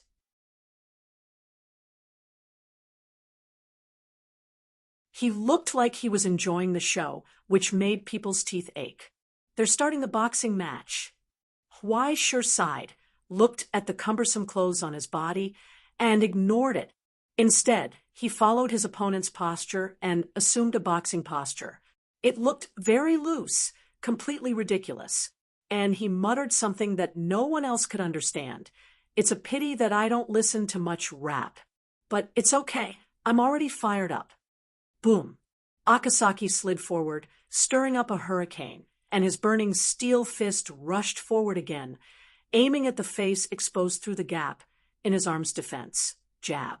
The terrifying speed was even faster than a kick or other attacks, as fast as lightning. In the blink of an eye, an explosion burst forth, but it didn't succeed in hitting Huai Shi's face. This punch was blocked, but it was useless. The jab was just the opening remarks, and what followed was the main show of the combination of punches. Without thinking, Akasaki opened his eyes wide, straight forward, back, left hook, right swing, and in the blink of an eye, he skillfully threw 5 consecutive punches. Pung! The sound of metal scraping against metal rang out, and Huai Shi's entire body was pushed back by 3 meters. However, she did not collapse from the barrage of punches as expected. Instead, Akasaki used the force of the impact to increase the distance between them. Akasaki's foot that had been aimed at Huai Shi's foot missed and smashed into the ground, creating a huge crater. Mud splashed. Akasaki's chasing action slightly paused, and he recalled the moment just now. His combination of punches. A punch was dodged, a punch was hit, another punch was pushed away, and the last punch aimed at the abdomen was actually blocked. He lowered his head, and his eyes looked at Huai Shi's left hand in front of his abdomen. It was precisely that hand that had stopped his fist. Under the intertwining light and shadow, that hand had actually turned crimson red. It emitted a blazing temperature. Didn't I say it already? Huaisha raised his head and grinned. I'm fired up. His blood was boiling. The handsome face under the horns had turned scarlet, almost dripping blood, as fierce as a ghost. The deep integration of the drummer and use steps after using the source substance to unify the muscles of the whole body, it caused all the organs to overload and then burst out with power far beyond the past. Ultra state, release, and then W steps. Huaisha suddenly disappeared from Akasaki's sight, and then the sound of wind came from behind Akasaki's head. Chapter 745. In the blink of an eye, Akasaki suddenly slid and turned around and saw the figure that appeared behind him as if he had teleported. That was a scarlet face with a hideous smile, and the right hand that had already been raised, along with the sound of the drums and the hallucination, as if holding an invisible lead ball, pulled back, and then aimed at his face and punched out with the force of 1,000 pounds. Rather than a fist, it was better to say that the arm turned into a heavy flail, and the fist was thrown at the enemy's face. Drummer, backward straight punch. Akasaki's pupils contracted in an instant, but in this split second, he didn't slide back or dodge. Instead, he suddenly lowered his body, lowered his head, and at the critical moment, brushed past Huaisha's fist and rushed forward. The steel fist at his waist was clenched, and sparks flew. Uppercut punch. If this punch hit, even if it was a cement block, it would be like a meteor rushing into the sky, soaring in the night, right? The skill that had been honed in countless battles, the flawless counterattack that had been tempered thousands of times, actually missed at this moment. His movement stopped in place, and Huaisha had already retreated a few meters away. As if nothing had happened just now, it was just that both sides had changed positions. His smile was pleasant. Bashkvadash's strength was definitely far above his own. Bashkvadash, who had placed almost all of his attribute points on strength and constitution, was definitely a machine of destruction in a head-on battle that could not be avoided. But in this kind of street battle that didn't have the range of the arena, he didn't have enough mobility to be exact, he didn't have the nerve reflexes and explosive speed that the Heavens Inquisition's stigmata built around the upper limit of the body's coordination. But unfortunately, he couldn't stay in this state for long. Speaking of which, you are so hostile to me, it can't be that I have offended you, right? Huaisha asked casually. If the people who attended the banquet last night were as strong as you, I would have paid attention. What did I do to offend you? Between you and me, there is no grudge, Akasaki answered indifferently, and maintained his posture, approaching step by step. I just can't stand someone who doesn't know how to restrain himself. I don't think I did anything overboard. Huaisha laughed. But if there is no grudge, then it's easy. Akasaki, what do you want to do after getting the silent electron? What do you mean? Akasaki indifferently stayed in place. Her eyes swept over Huaisha's vital points, ready to attack. What I mean is, if it's for money, Yeah, I can give if it you all have to any you. other requests, If it's convenient, I can help can you you with give them. me I have the a silent wide range of communications channels, electronics? Lawrence Even if can it's just testify in to name, this. it's not Even a if problem. what you want is something Just money treat can't it buy. as a secret As long as between it's us. not too outrageous. What do you think? I can help you Huaisha solve it. suggested excitedly. That would be a waste. Money? House. Lawrence next to Car. him laughed. Drink. No matter how much money you give, Akasaki will only use it to bet on horses. It's better to waste money than this. Akasaki narrowed her eyes. Her expression became colder and colder. What nonsense are you talking about? I'm serious, Akasaki. Huaisha stared at the enemy's eyes, solemnly suggested, shouldn't you also seriously consider it? Did you become the team leader by relying on your mouth? Akasaki sneered. I don't see the need to do this, and I'm not interested in considering your proposal. I just want to beat you up. A loud sound like a cannon shot burst out again. Akasaki's footsteps crisscrossed, as if she was skating on ice, plowing out 2 trails, and the fist that had been accumulating power for a long time had already struck out. But Huaisha took a step back, letting the strong wind hit his face, perfectly keeping 10 centimeters away from Akasaki's attack range. He tried to dodge, but it was not that easy. However, when he continuously dodged backward, he knocked over the sign of a home izakaya behind him, and his movement paused for a moment. Opportunity! Akasaki's origin form burned. The sound of an elephant burst out. The iron fist struck out, a perfect combination of punches, instantly breaking Huaishi's structure. Then, the real killing move, right hook. A roar burst out. The hurricane whistled. Huaishi flew out. With one punch, he was actually smashed a long distance, crossing 61 meters, directly flying out of the restaurant street, and smashing into an innocent car at the street corner. A sharp alarm sounded, and thick smoke spread. In the gradually calming storm, Akasaki expressionlessly put down his fist and looked away. Victory and defeat had been decided. Being hit by his right hook, even if it was a sublimator of the same level who specialized in defense, half of the bones would be broken and sent to the ICU. Just SOSO. It's not over yet, Akasaki-kun. Lawrence sat cross-legged on a trash can, drinking the cheap beer in his hand with a smile that was not a smile, smacking his lips. You've been cheated. Akasaki's expression froze, and he suddenly turned his head, looking behind him. At the place where Huaishi was originally hit, the bricks on the ground had quietly turned into powder. And now that he thought about it carefully, the direction where Huaishi flew out was not the direction where he attacked. At that moment, he relied on an unknown technique to remove most of the power, and then took advantage of the impact to retreat, giving him the illusion that he was sent flying. But in reality, rather than saying that the guy was sent flying by him, it was better to say that he used the momentum to jump out. In the long distance, the power of the impact was eliminated, and what he suffered in the end was just a negligible amount. At this moment, from the wreckage of the car, a sorry figure suddenly stretched out his hand, pulled on the car's basket, and climbed up with difficulty. The clothes on his upper body had already been shattered by Akasaki's attack, and a tragic bruise and scar could be faintly seen on his chest, but only a broken bone. A small problem. Blood flowed from his forehead. It fell on the corner of his mouth. Huaishi climbed up from the wreckage, raised his head, and showed a happy smile to Akasaki across the long distance. As if the pain caused by the other party was not worth mentioning. Say something unrelated, Akasaki-kun. Let's continue the topic from before.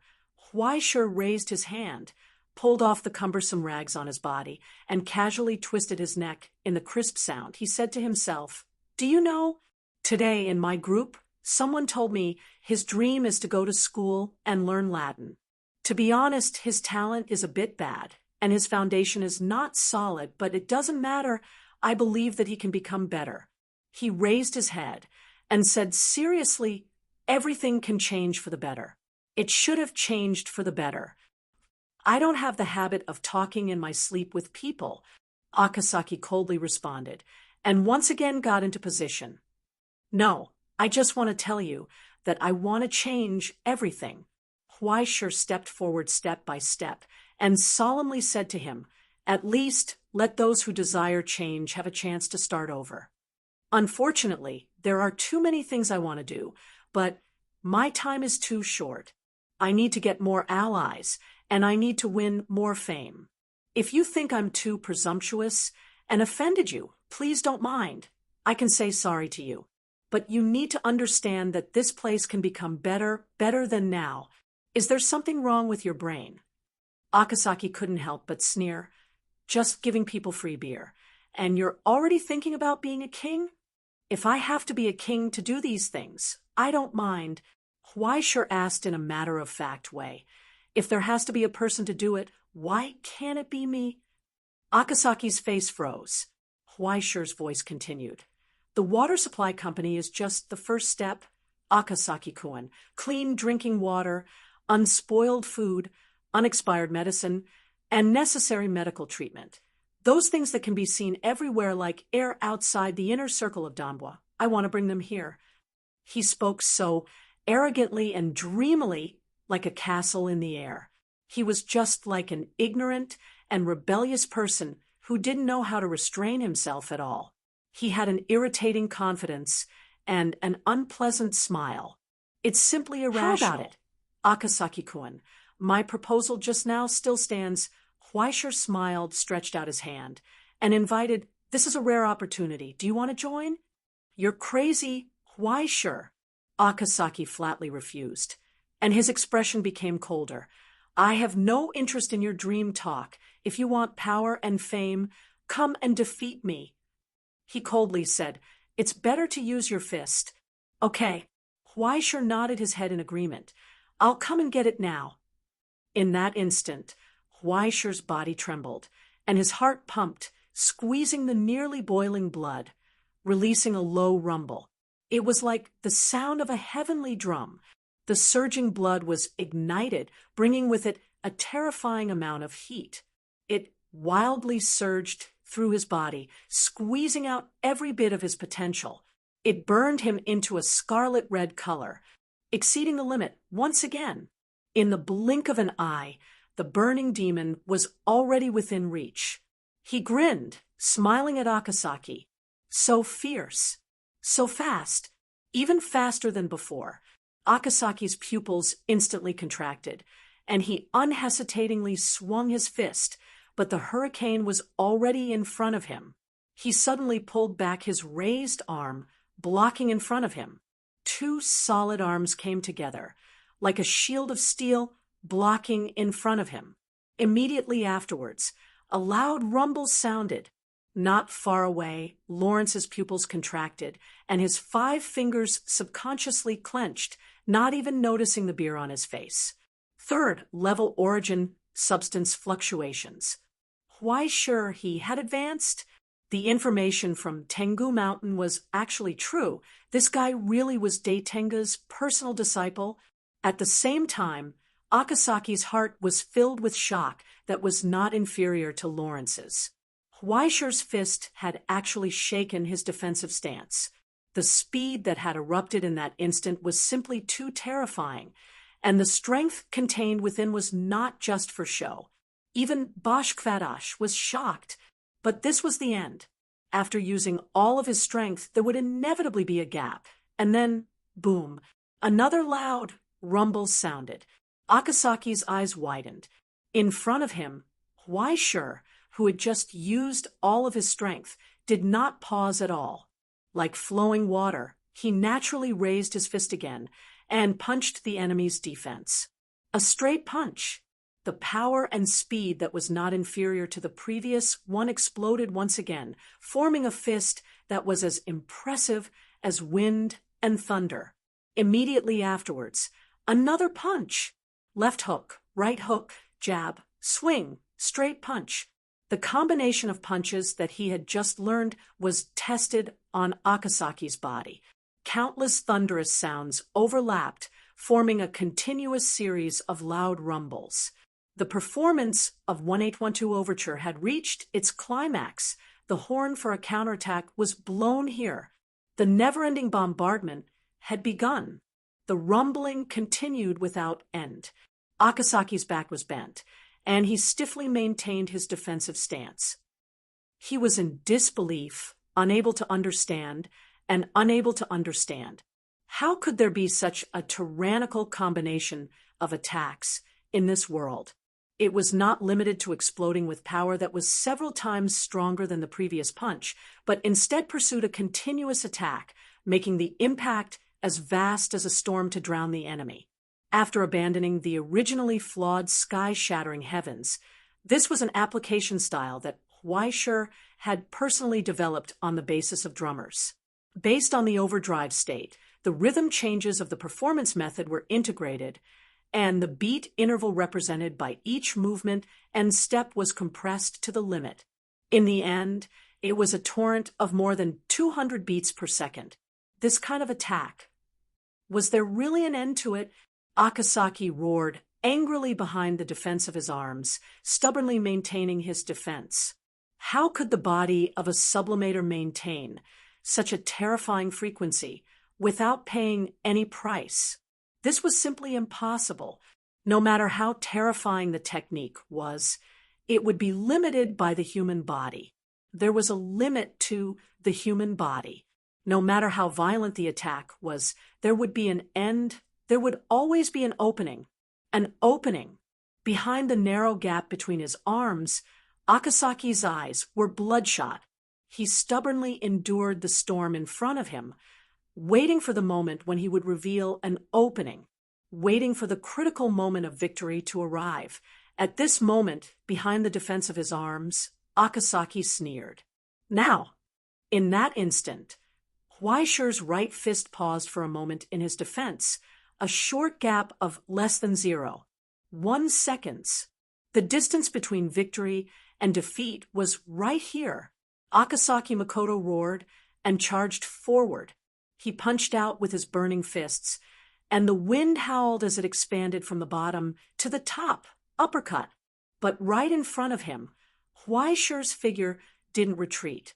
Instead, he advanced in the direction of his fist, taking the initiative to shorten the distance between them and closing in. Even the crimson face seemed to flicker for a brief moment, like a flickering image on an old television. No, it wasn't Huaishi's problem. It was him. Was it his eyes? There was a sudden buzzing sound in his head. Then, the delayed impact spread out, and a heavy pain spread from his chin. Then, the second wave. The third wave. In the darkness, he tried his best to open his eyes, but he could only see the afterimage of Huaishi's left arm moving. What a beautiful jab! That was his last thought before he lost consciousness. With a dull thud, Huaishi's movement stiffened in midair. He panted violently. Sweat poured out of his pores and quickly evaporated like a spiraling fog. After a full 41 seconds of continuous bombardment, he was approaching his limit like never before. If not for the fact that Akasaki couldn't stand the humiliation of being suppressed by a boxing newbie for so long and was eager to counterattack, he might have beaten himself to death. Now that he stopped, his limbs began to twitch rapidly. His muscles whined and seeped with blood. He was almost unable to move. Just now, they were only a moment away from victory. And when Huaishi lowered his head, half of a broken horn fell from his forehead, bringing with it traces of blood.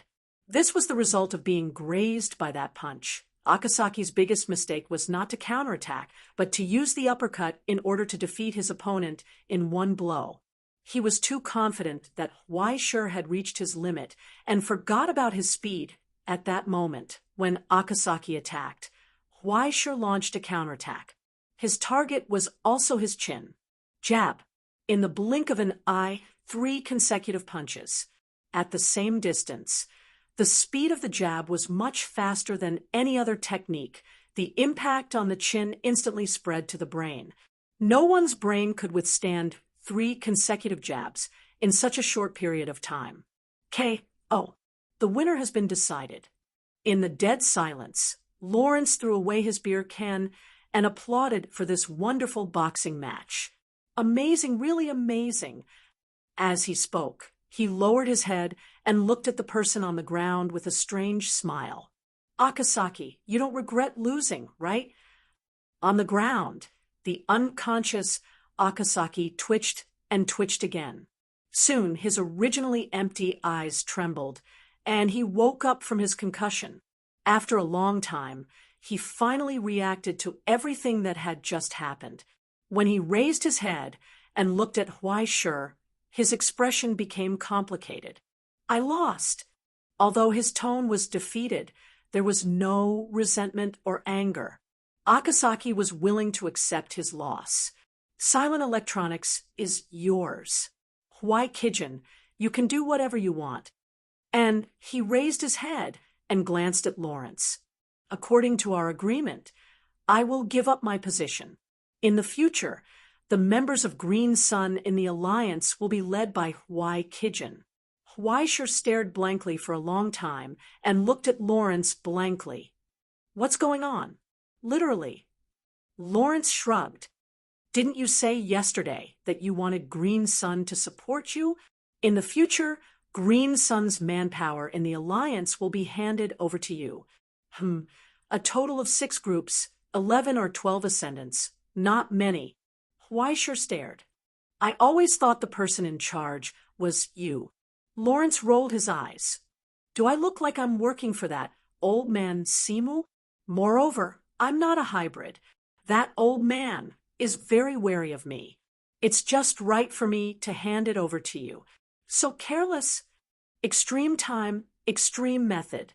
Lawrence whistled. Don't you still have such grand dreams? Work hard, all right. After the two decided the winner and loser, and after getting a feel of Hwai Kijin's background, he was very satisfied with this tool that would replace him in the future. What is this? This is the mainstay of Green Sun in the future. After casually exhorting a few more words, Lawrence said that he had something to call and ran off to who knows where. In the silence, Huaisher watched his figure go away and couldn't help but feel bald. Do you illegal organizations hand over power so casually? Don't you need to build up your qualifications and talk about relationships? Isn't this a bit too fast? A spy of the Astronomy Association, became the leader of Green Sun in the modern realm in just a few days. What should I do next? Catch myself?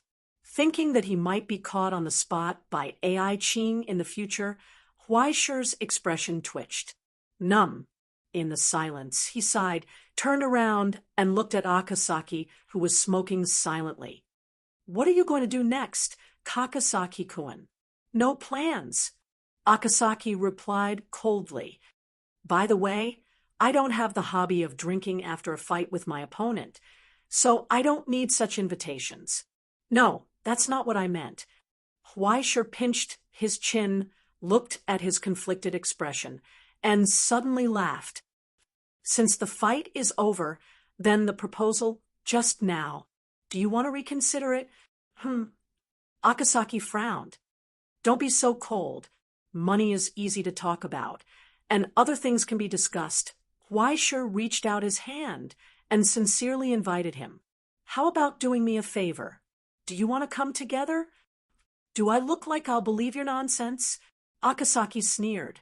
These were the last words he said before he got possessed and boarded the pirate ship.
Chapter 746. The next day, Jin Chuan Kai's announcement once again caused an uproar in the Alliance. As one of the most powerful organizations in the Alliance, Jin Chuan Kai was not only a trusted vassal of the Luoha family, but Akasaki Makoto himself was also recognized as the leader of all Green Sun members in the Alliance. Now, under the witness of Green Sun's envoy, Lawrence, Akasaki Makoto not only gave up his position and allowed a new young man to ride on his head, but also announced that Jin Chuan Kai would be deeply cooperating with YG Group. Both sides would implement the construction plan of the new Class 2 substation within half a year. After the contract with Solander Power Group was signed at the border, Donbwa Inner Circle would gradually have a stable power supply capacity. In addition, that morning, he accompanied Huaishir to visit the other 6 extreme gangs with Green Sun backing. Among these 6 groups, some people strongly supported Huaishir's appointment, while others had some complaints. There were also some people who clearly opposed it and expressed that the paper effigy was nothing. But without exception, no matter what the atmosphere was at the beginning, at the end, it was the group leaders who enthusiastically sent the 2 people out of the door. They repeatedly urged them to stay and were reluctant to let them go, showing how deep their friendship was. As for the 3 emergency beds in the ICU, it didn't matter. Huaixi Group could afford it. Next, Huaixi Group won the big news of Jingtong Electronics, but the others didn't feel anything. Instead, they felt, oh, that's it? It seems that there's nothing to be amazed about. Instead, there was a strange illusion of, oh, it's normal. Numbness. It was not limited to within the alliance. Now, in the entire Donbwa Inner Circle, whether it was illegal workers or hooligans, homeless, poor people, or unrelated people, they had learned to respectfully salute and greet the young man, who often went downstairs for a stroll and occasionally came to buy fruits in front of their own alley. Here, strength represented authority, and authority represented everything. The existence of Huaixi Group was like a boulder falling from the sky, setting off a steady stream of ripples from the quagmire of Donbwa Inner Circle. And in just a few days, the existence of Huaixi Man gradually became a legend in absurd stories. Even if you threw away the nonsense, the actual traces left behind were still shocking enough. He came to the inner circle of Donbwa. On the first day, he burned down the Russian Federation's Aisha House. On the second day, he became the leader of the White Paper Group. On the 5th day, he massacred the Tiger King Group. On the 6th day, he offended the Illumination Church and even got someone to pin the saint down and beat her up. On the 7th day, he was personally invited by the current guild leader to attend the Alliance's banquet. Then, he hooked up with Heavenly Eyes Pear Blossom during the banquet. The next day, he took over the new Luo group, and the next night, he went to fight with Akasaki Makoto, and won. In half a month's time, one incident after another, every piece of news made one's scalp go numb. Where did this evil spirit come from? Of course, this also caused Huaishir's reputation to be damaged. His public image gradually changed from an idiot who gave free beer to people to drink to a demon who killed people and brewed blood wine every day. However, a bad reputation was better than no reputation at all.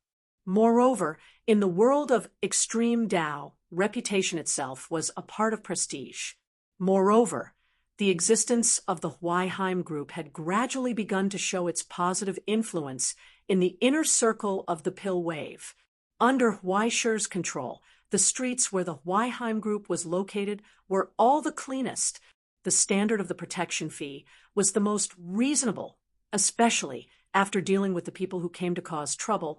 The fees collected could be used to cover 1/3 of the cost in the shop. It was just a small change, but a large group of people were grateful. Isn't it a little too expensive to do good deeds in the gangs these days? Huaishir sat in his office, looking at the sparks in the cage of dreams.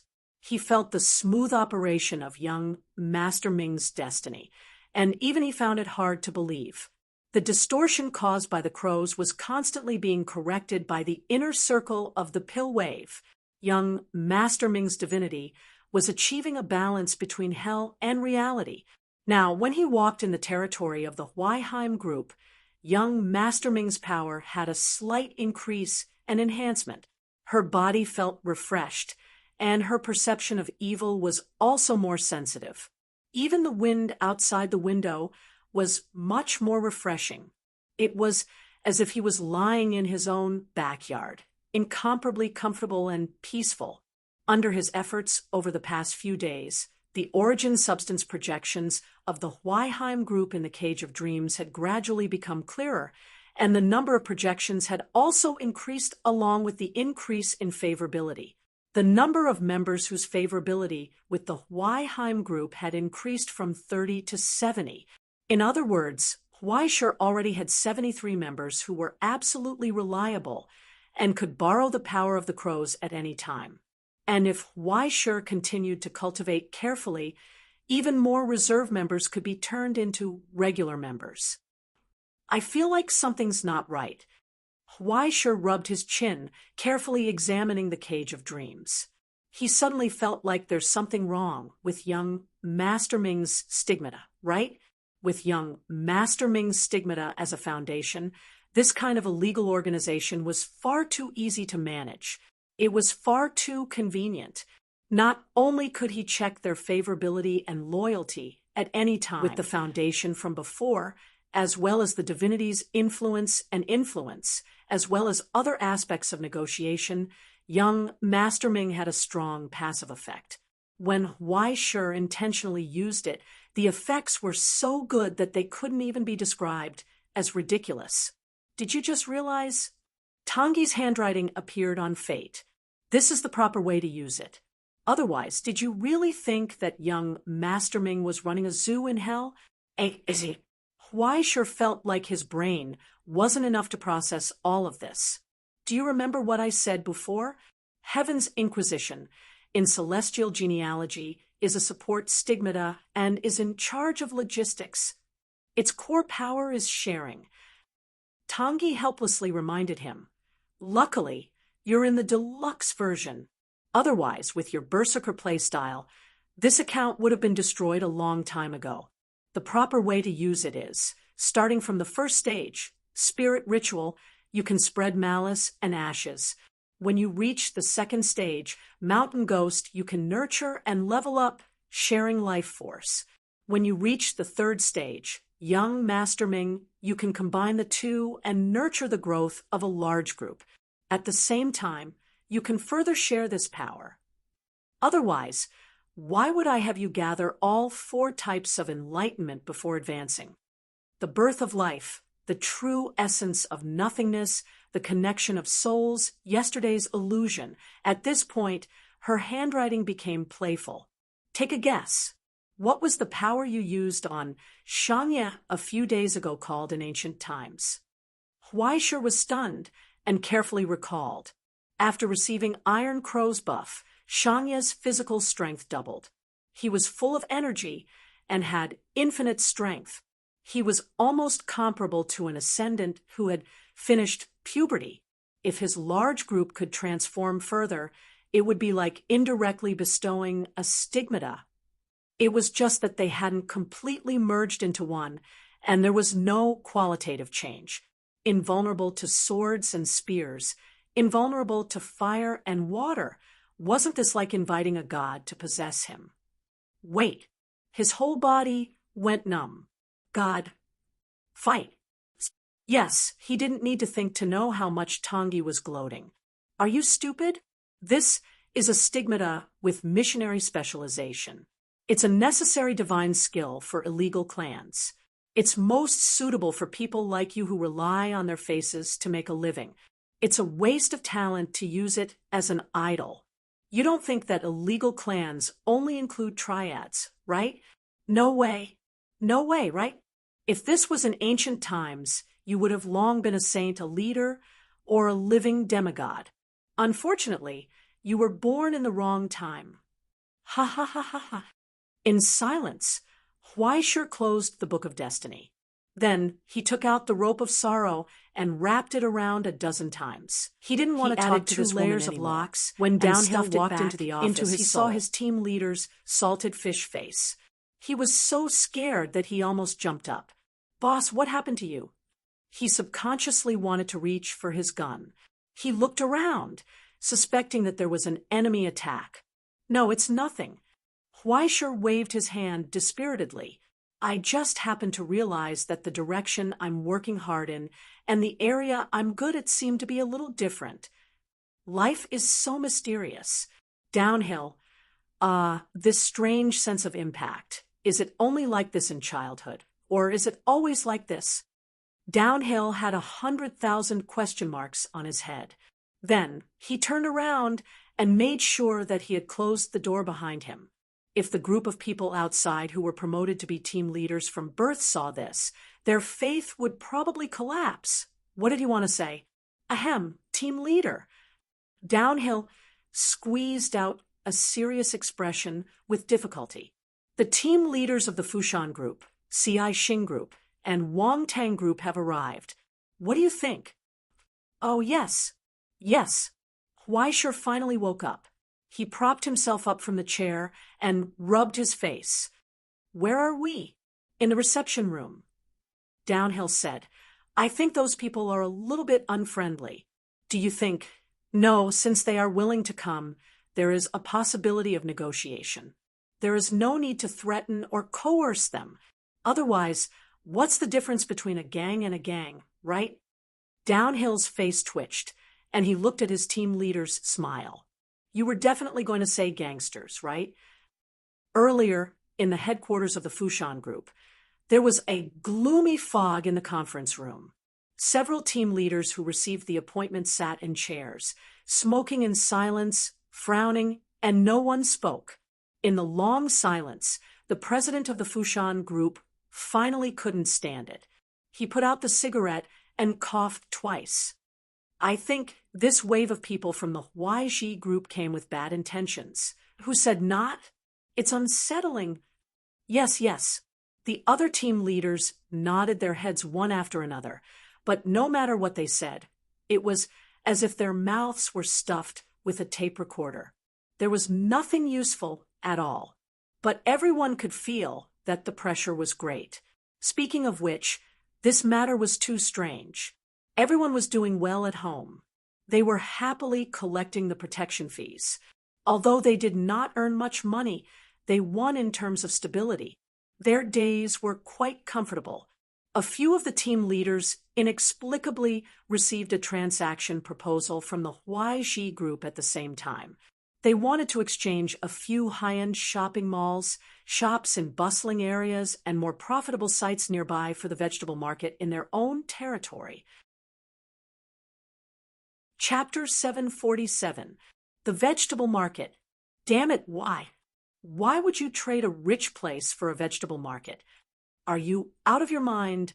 Even an idiot would know that there was something fishy going on. To be honest, we don't need to worry about the YG Group plotting against our Wang Tangzu. Team leader Wang Tangzu frowned and said in a thick border dialect, If you want exchange, we have no objection. But the problem is that when the time comes, the market will be given out. Whether or not we can exchange for anything is another matter.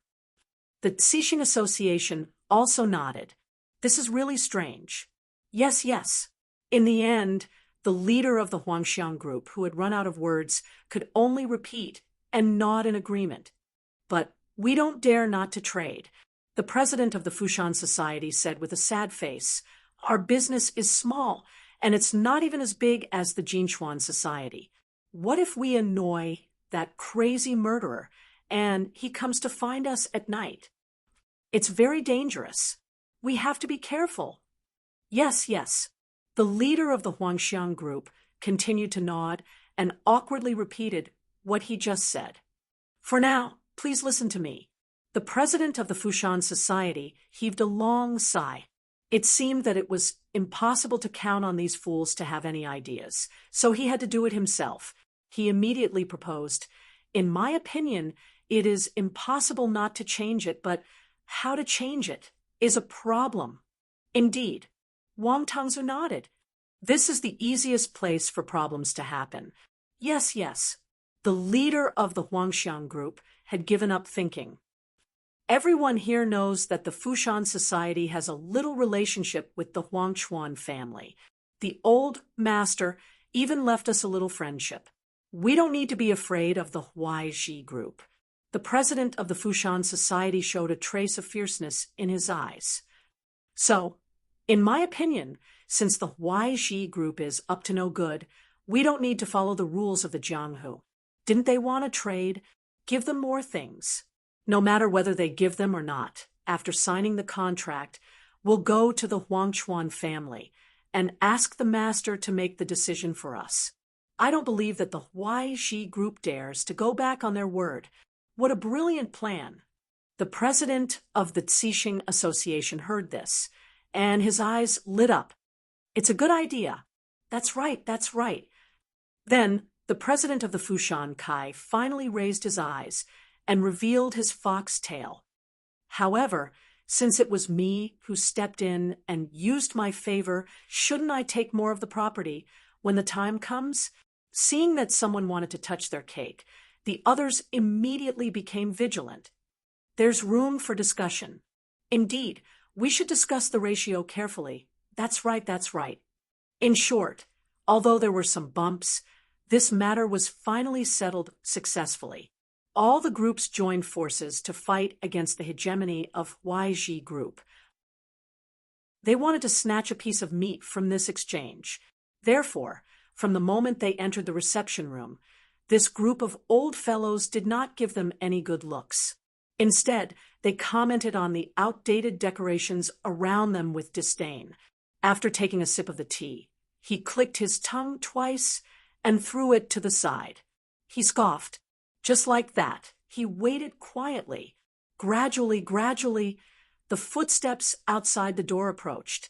There was a dead silence in the conference room, and everyone's breathing suddenly quickened. The door was pushed open, and the young man who hurried in raised his head and smiled at them. "Oh, sorry to keep you waiting. Something came up, and I had to deal with it.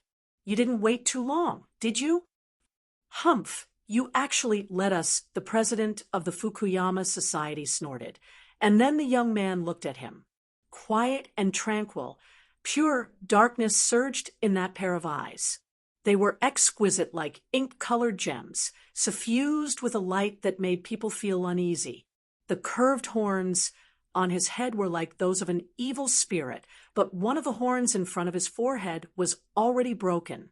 The sharp stubble had an iron-like cold light faintly appearing. Fukuyama, Yoshimasa's voice paused, and the corners of his eyes twitched slightly. Suddenly, he squeezed out a smile. "You let us rest for so long. Group leader Huaiji is really considerate." That's easy, that's easy." Huaisher nodded and was about to say something, but his brows suddenly wrinkled, and it was difficult to hide his anger. A terrible pressure instantly shrouded the entire conference room, and even breathing had become difficult. When everyone was uneasy, they saw him angrily slam the table. The group of people below, why don't they know how to treat guests? After the tea was served, there was no one left. Don't they know how to change the tea when it's cold? Under the mountain. Where the hell is under the mountain? That's how I taught you to treat guests. With a bang, the teacups on the table jumped up, splashing muddy water. The sharp sound of porcelain rubbing against each other seemed to be scratching everyone's heart, making their excitement pause. Outside the door, the man who hurried in hurriedly bowed. "I'm very, very sorry. If saying sorry is useful, what's the use of rules?" With a clang, a short knife was thrown in front of him. Huaiji angrily scolded, "Are you arrogant? Don't you even know how to respect? You have to know shame. You know shame?" "Yes." Under the Mountain nodded, picked up the knife from the ground, and suddenly walked up with a ferocious face. Before they could react, he slammed his hand on the table, grabbed the knife with the other hand, and inserted it directly on the table with his little finger. Bang! Immediately after, he roared with a trembling voice, "Under the Mountain, I'm asking for your forgiveness." Seeing that blood was about to be spilled on the spot, the president of the Fushan Society's face turned green. He quickly held down the hand of Under the Mountain and dissuaded, "No, no!" As he spoke, he winked at the people behind him, meaning that they were a group of idiots. If they really let him cut off the tea, believe it or not, he would exchange his little finger for their whole families. Suddenly, everyone reacted and was in a hurry. "Cough, cough, no need to do this. Old people need to drink herbal tea. We deliberately let it cool." Yes, I love herbal tea and cold dishes. Yes, yes. The leader of the Huangxiang group continued to repeat. Is that really the case? Huaishur asked suspiciously. The group of people nodded like they were pounding garlic. In an instant, the sky cleared up after the rain, and Huaishur's anger dissipated. I see. I misunderstood. Sorry, sorry. No, it's okay. Everyone wiped their sweat and nodded quickly with a smile. That's enough. Under the mountain, there's nothing for you to do here. You can go now. Huaishur waved his hand. Just this once, understand? Yes. Under the mountain pulled out the knife, bowed, and turned to leave. The conference room returned to silence. As for Huaishur, she looked at their faces and smiled. That smile was too familiar. It was as if a ferocious beast was looking at its prey. I think everyone knows what I mean. Huaishur opened his mouth and said slowly, in order to avoid any misunderstanding, I'd like to reiterate that I want to replace the dishes in your hands with some parts of the Huai paper group. Bang! With a muffled sound, the table suddenly shook, interrupting his words. Fukuyama Masayoshi slammed the table, suddenly stood up, and roared in a low voice. No! Ask. Questions. What? Huaishur was stunned. The others were also stunned. F***CK. You old bastard. Why is it different from what we agreed on?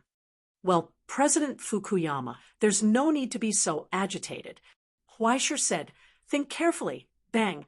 With another muffled sound, the president of the CI Xing Association stood up and said solemnly, Group leader Huaishur, what are you saying? We're all brothers in the alliance. Rounding up, the Huai paper group is our brothers. Speaking of this, he raised his voice. It's just a vegetable market. It's not a problem. Yes, the leader of the Wang Tang group reacted and raised his hand to slam the table, but Huaishur looked back. His movements stiffened, and he put down his hand and nodded crazily. Don't talk about exchange. We can give it to you for free. At this time, the leader of the Huangxiang group was in a bad mood. F***CK.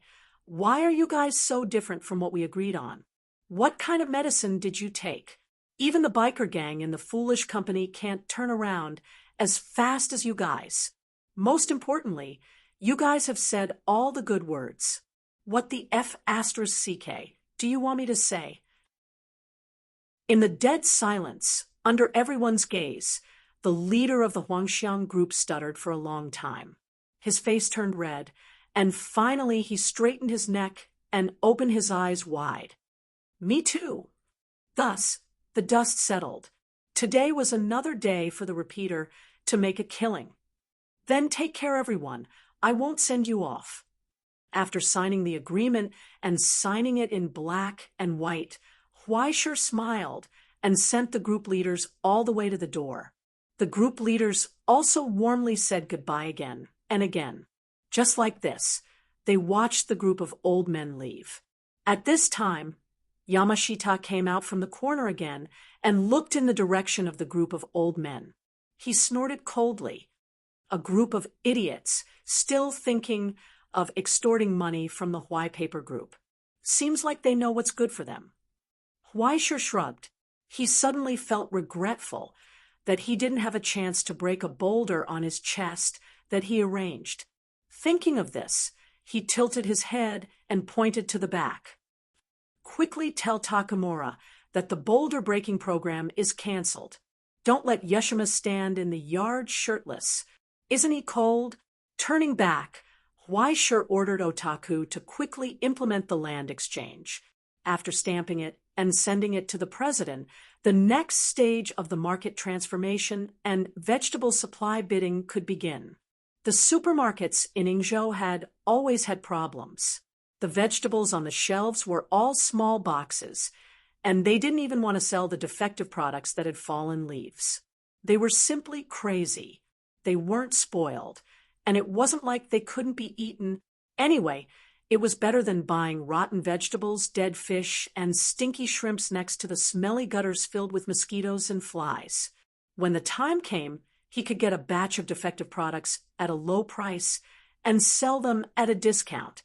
Wouldn't that open up the market? Thinking about random things in his mind, Huaishur sat near the door and waited for Weno to drive back. By the time he figured out what to do, the car had already stopped in front of the Huai Paper Group's gate. The car window rolled down, revealing Akaki's ugly face. Every time he saw him, Huaishur was curious from the bottom of his heart. Why was someone who had a favorability of more than 80 still able to give him such a bad face? What was this? Was it the pride of Ingzhou's specialty? Akaki glanced at Huaishur and couldn't help but frown. You plan to wear this to the Empire Casino. Chapter 748. Huaishur lowered his head and looked at himself. He was wearing a pair of comfortable gray pants, a t-shirt with the words, "I love Tanbier" printed on it, and a pair of slippers that every boy loved. Was there a problem? He was confused from the bottom of his heart. He always wore this to the Jinling Astronomy Conference, so what was wrong with going to the Empire Casino? Akasaki Makoto couldn't help but roll his eyes.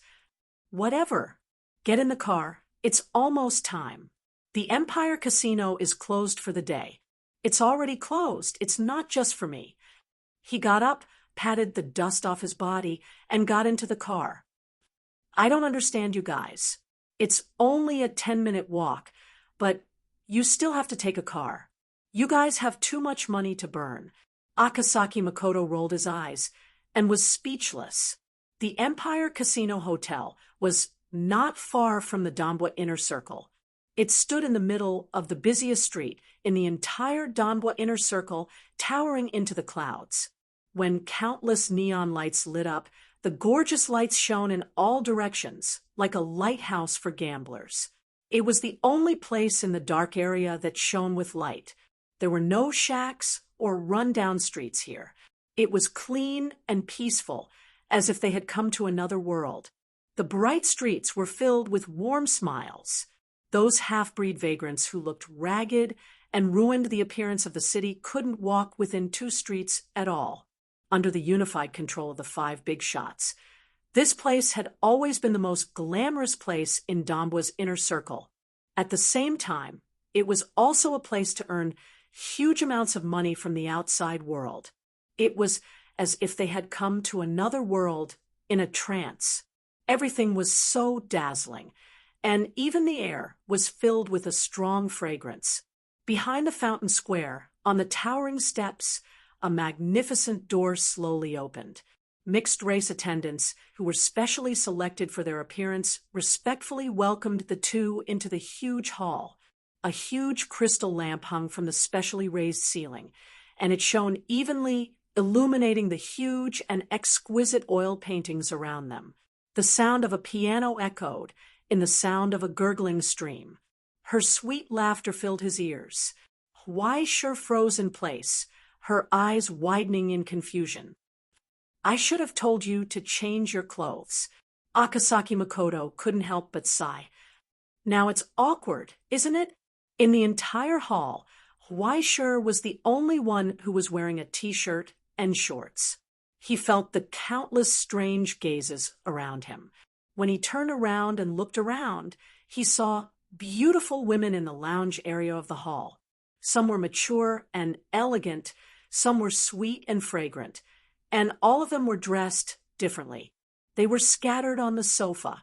Their curvaceous bodies were accentuated by their hot or conservative clothes. Their eyes seemed to be smiling, and when they swept their eyes around, it was a spring scene that made one's heart flutter. Hey, don't act like you haven't seen the world. Akasaki Makoto bumped Huaishur's shoulder and reminded him sternly, don't let me find out that you've done anything wrong to Miss Rika, or else I won't let you off. Huaishur was dumbfounded. King, wanna not let her down too. Why don't you ask if she cannot let me down? All right, now he finally understood why Akasaki Makoto didn't like him. It turned out that he was Miss Rika's loyal bootlicker. He should really get to know Miss Rika better and compare their strengths. If he had done this earlier, there wouldn't have been so much trouble. Huaisha rolled his eyes and retracted his gaze. He sighed. There are so many rich and beautiful ladies who said that mixed-race people are poor. Hee, do you really think they're customers here? Akasaki Makoto snorted. Huaisha paused and turned around. He saw a few people leaning on others and hugging each other as they walked towards the elevator. Even though he knew that in Ingzhou customs were legal, Huaisha couldn't react in time. They weren't customers, they were merchandise. The Luoha family's business? Huaisha asked. Akasaki Makoto glanced back. The Luoha family's business hasn't fallen to this extent. They're all upstairs. The ones in the hall are all done by themselves. The elevator door closed. They ascended quickly.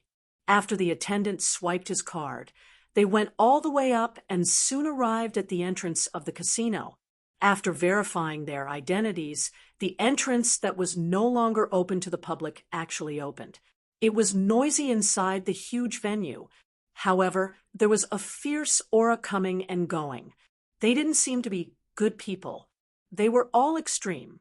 This was the only property that the Chiba family had taken out this time, 9% of the shares of the Empire Hotel Casino. Even if it was just this one share, it was better than the countless pieces of land that the Huangchuan family had distributed. The Empire Hotel itself wasn't affiliated or allied. The Chiba family had only used this piece of good land as a stepping stone to buy 9% of the casino's shares with a huge amount of money. Moreover, other than the annual share, they had no other power. Just by looking at this, one could tell how huge the capital behind this was. In the shareholders' committee, other than a few people from the capital groups in Yokohama, the leading company in charge of operations and management was the world-famous Ancient Corporation. As a giant in the tourism industry, in addition to their own travel routes, Ancient Corporation also operated many luxury hotels and special travel facilities. It wasn't strange that they would be involved in all travel-related businesses. Back then, the Constellation was operated and managed by their family. Compared to such a big deal, this was just an inconspicuous subsidiary. Ancient Corporation had more than a dozen similar hotels and casinos in America, Rome, Egypt, the Russian Federation, and other places. The main shareholder behind such a huge company was the even more famous financial giant, Aeon Investment. The annual profit of these hotels was probably not as much as a few operators casually placing orders in the futures markets at various borders. The seemingly huge Aeon Group was just a subsidiary organization of the Continuation Court that raised funds from the outside. It wasn't even on the Astronomical Society's list of organizations. Behind the Continuation Court was the Astronomical Society that covered all the borders of the modern realm and even went deep into hell when Huaisha's thoughts went up layer by layer and returned to the present from the perspective of the Astronomical Society. All the glory and brilliance of the extravagant scene in front of him seemed to dim in an instant. It was so small that it was no longer eye-catching. But around this 10% share, the extreme chaos of the entire inner circle of Donbua seemed to be boiling with excitement. They rubbed their hands together excitedly, even if they knew that they might not even have the chance to sit at the gambling table. Do you see it, Akasaki? Huaisha couldn't help but sigh. We are like ants. Akasaki turned around in confusion and looked at him, but found that he wasn't looking at her. His gaze was drifting around the noisy casino, but she didn't know where his focus was. Countless tiny ants gathered here. One was called Huaichi, another was called Akasaki, and countless others with various names. But no one cared. They fought desperately for the small sugar cubes falling from the sky, as if they could become a noble king as long as they had it. even if they lived in silence and lit walnuts. This is ridiculous. Why sure laughed self-deprecatingly and walked to the bar counter. Shiranui, thank you. Oh, isn't this Huaichi? And Akasaki, you two fought so fiercely before, but now you can sit quietly together? How strange. Chiba Ruji walked out of the crowd, holding two beauties with different skin colors in his arms. He hugged them left and right, looking handsome and dissolute. He didn't seem to be reluctant to take out such a large property as a bet, and he was having more fun than anyone else. Are you also here to challenge Arazaki? He asked curiously. I don't dare. I'm just here to watch the fun. Akasaki replied respectfully. Ha ha ha. Don't be so reserved. There are not so many rules in the casino. Chiba shook his head and laughed. Since I took it out as a bet, I have no reason to take it back. But you have to be careful. Our Izaki is very powerful. Ha ha ha. After saying that, he laughed and invited them enthusiastically. Let's go. I still have some empty seats. The gambling will start at 8:00. We can play 2 rounds first. No, no. The two hurriedly refused. Chiba didn't insist. He just raised his hand and snapped his fingers. He said to the bartender behind the table, get someone to give them 2 million in chips. If they lose tonight, it's on me? Yes. The bartender turned around and reported. Huaisher was about to refuse, but he saw Chiba waving his hand indifferently. Don't be so polite. It's just a little money. Didn't you help me a lot? Take it as a thank you gift. After saying that, he hummed a song and walked away with the girl in his arms. Not long after, 2 stacks of golden chips were sent to the two of them. In silence, the two of them looked at each other. Akasaki asked, by the way, are you very good at gambling? Huaisher thought for a long time and asked seriously, does cheating count when playing landlord? Of course not. Akasaki's whole person was not good. What are you thinking in your head? If you cheat here, your hand will be chopped off. I thought you had a lot of confidence, but you didn't prepare at all. You just want to play this casino. Maybe I'm lucky? Huaisher answered with a trembling voice and grabbed it. I'm the 3rd place of the 8th round of the turtle draw in our village. Why can't I be considered a gambling god? Tonight, I'll show you what it means to take a gamble and turn a bicycle into a motorcycle. Without waiting for Akasaki to react, he walked to the table. 20 minutes later, Sir, Mr. Huaisher, the dealer lowered his head and looked at the young man behind the table. Are you okay? It's your turn to show your cards. Huaisher lowered his head and looked at the last golden chip on the table. He raised his head and squeezed out a smile with difficulty. Well, let me ask first. He asked expectantly, do we have the rule of surrender and lose half?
Chapter 749. Of course not. His trembling hand revealed the bottom card, and a pitiful 2 was reflected under the light. The last chip also said goodbye to Huaishur. Don't, Akaki, one more. Huaishur didn't care about Akaki's pull and struggled with all his might. I have prepared 10 million. Let me play one more round, and I will definitely be able to get back my capital. Akaki rolled his eyes and couldn't stand it anymore. Just now, when they saw how confident he was, they thought that he was possessed by Gao Jin from the Dongsha movies. However, they didn't expect him to be so bad when he played cards. In less than 20 minutes, he lost the last 100,000 yuan of their 4 million yuan. Even if you threw yourself into a puddle, it wouldn't be as fast as this. How did you do it? With your dog's heart and dog's face, you still want to compete with the gambling king invited by the Chiba family from America? In your dreams. If you could eat one more bean, you wouldn't be like this. He could already see the scene of the future. Huaishur losing all her money and drooling as she started to go, Abba, Abba, Abba. Ha ha ha. Did you see the horse farm? Ha ha ha ha. At the side, the figure who had been watching coldly finally couldn't stand it anymore. With a snort, he convulsed with laughter, and tears almost flowed out of his eyes. That guy, 5 ha. Then, ha ha ha ha, he surrendered and lost half. Lost half. Ha ha ha. It's so funny. The extreme Tao nowadays is really colorful. Ha ha ha. I thought that someone was going to challenge me, and I was shocked. Ha ha. Where did Mr. Chiba find such a talented person? Akaki frowned and looked back unhappily. Then he saw the woman who was leaning on the fierce bodyguard and couldn't straighten her back. Her black ingzhou robe was faintly glowing. Her long hair was coiled up, and the cuffs and hem were covered with strange blooming peonies. She didn't have the usual sense of dignity and calmness. Instead, it made her smile more gorgeous and charming, with an indescribable temptation. She wiped the corner of her eyes, looked at the two people with a faint smile, and asked, "Let me guess, this is Mr. Akaki from the Jinchuan Association, and this must be the Lord Huai Jijun that Mr. Chiba said came specially to challenge me?" Huaishur was stunned and looked at her blankly. "Big sister, who are you? Don't you know me? How strange." The woman laughed. "My name is Izaru Murin. I'm the person you came to challenge today. But you don't even know if I'm a man or a woman. You don't even do your homework. Are you looking down on me?" Chi-Chi was stunned, dumbfounded. He had never come to the Empire Hotel to gamble on horses before. He did not expect that the undefeated gambling king that the Chiba family had specially invited from America, the gambling king that made professional gamblers tremble in fear, was actually a woman. Moreover, she was so shockingly beautiful that he couldn't take his eyes off her. "If it's only at this level, you'll lose for sure. Huai Jijun." She looked at Huaishur mockingly. Huaishur's expression became calmer and calmer. He looked at her face carefully and suddenly laughed. "No, I think I'll win for sure." As he spoke, he stroked his hair and grinned happily. "In terms of appearance, you're no match for me, Miss Izaru." Izaru's expression froze, and she was stunned. For so many years, she had been willing to pay any price for winning or losing, even if she was scorned as a bitch who only had victory in her eyes, and was regarded as an evil spirit. She didn't care. It was just the groans of the weak and the barks of the defeated. In the end, she would always be the winner. But there had never been a person who dared to deny her appearance to her face and trampled on the beauty that she was proud of. And this person seemed to be reasonable.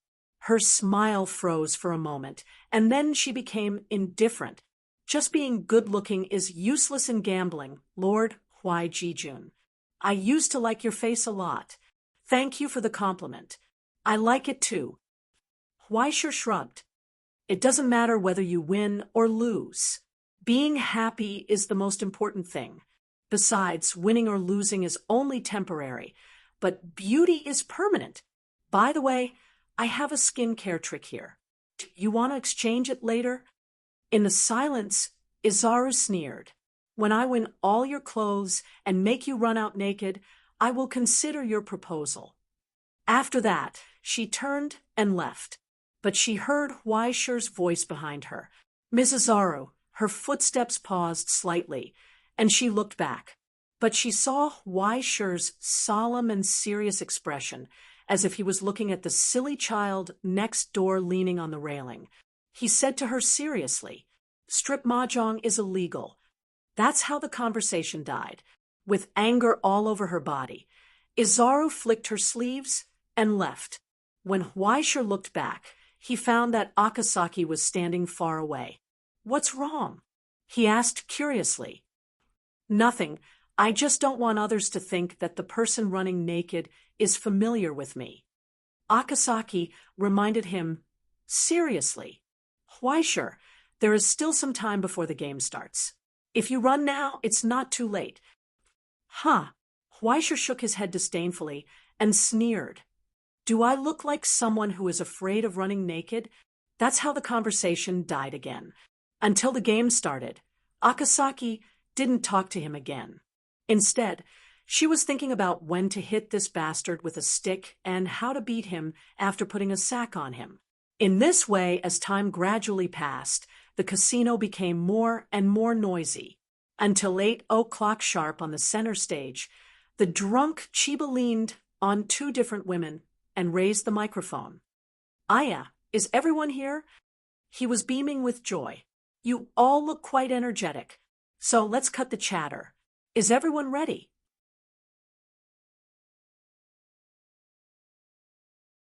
The sound of cheering was like a tide. Only Huaishir, a newbie, finally felt that something was wrong. Then, the game to decide the ownership of the shares of this casino is about to begin. Chibaruji raised a finger. "The rules are simple.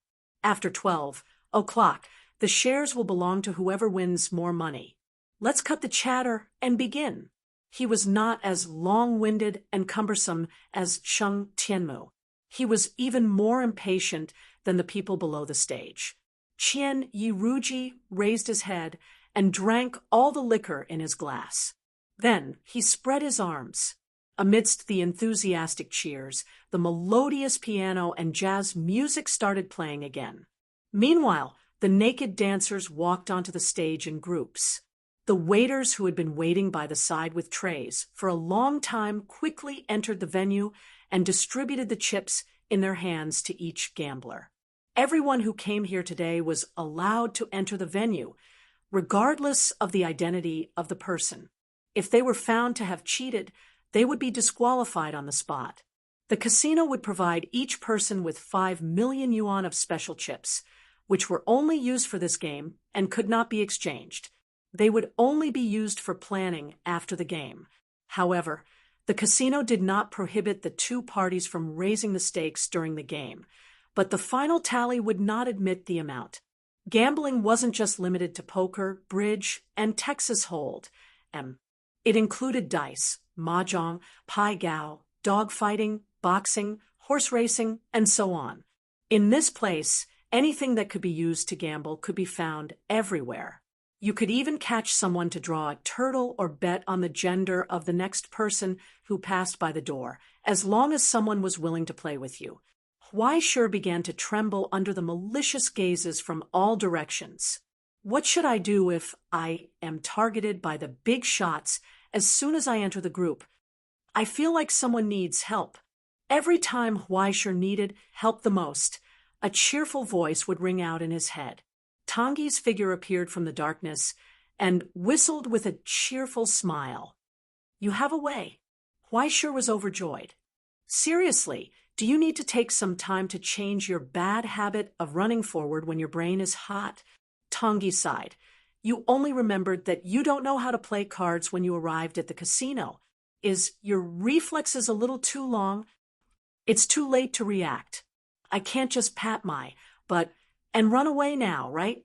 So, you need a little help, a little valuable advice, right? The illusionary figure raised her hand and put it on his shoulder. Her smile became more and more cheerful. She raised her hand and rubbed her fingers. It's just that recently, I am a little short of money. Since it's my idea, do you want to share half of the money with me? Oh, woman!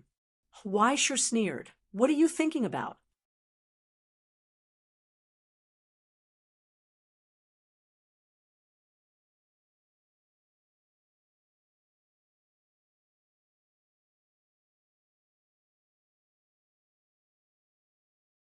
If you don't mind letting the people in the inner circle of Donbua appreciate but I don't mind. Tangi blinked and said pitifully, if you don't agree, I will leave. By the way, I will prepare the camera in advance. Recently, everyone in the Paradise Prince Club has no food, so they are hungry and thirsty. Presumably, such a fierce material must be able to cheat a lot of money from the little girls, right? And I can divide it into many parts, starting from the first clothes. As long as I show it again and again, the little girls will buy it again and again. Finally, it will be widely spread, and everyone will have a copy. Maybe you will have another title called the Astronomy Club symbol, but Weischer's movement stiffened, and he squeezed out a voice from between his teeth. 73, no more. N. What did you just say? Tangi didn't seem to hear it. Too much. Weischer was furious, but when he saw Tangi turn around and was about to leave, he quickly widened his eyes. 64. 6 or 4 will do, right? The wind is too strong. I can't hear it clearly. 5. Weischer raised his hands, lowered his head in grief and indignation, and then quickly raised it up angrily. If you dare to continue to say 64, then I might as well run naked. How is that possible? I am not such a heartless person. Tangi forced herself to swallow the words she hadn't said yet, and secretly wiped away her cold sweat. She felt that she wouldn't be able to continue the happy routine after a while. This strange sense of danger was really a bit exciting. Okay, where is your method?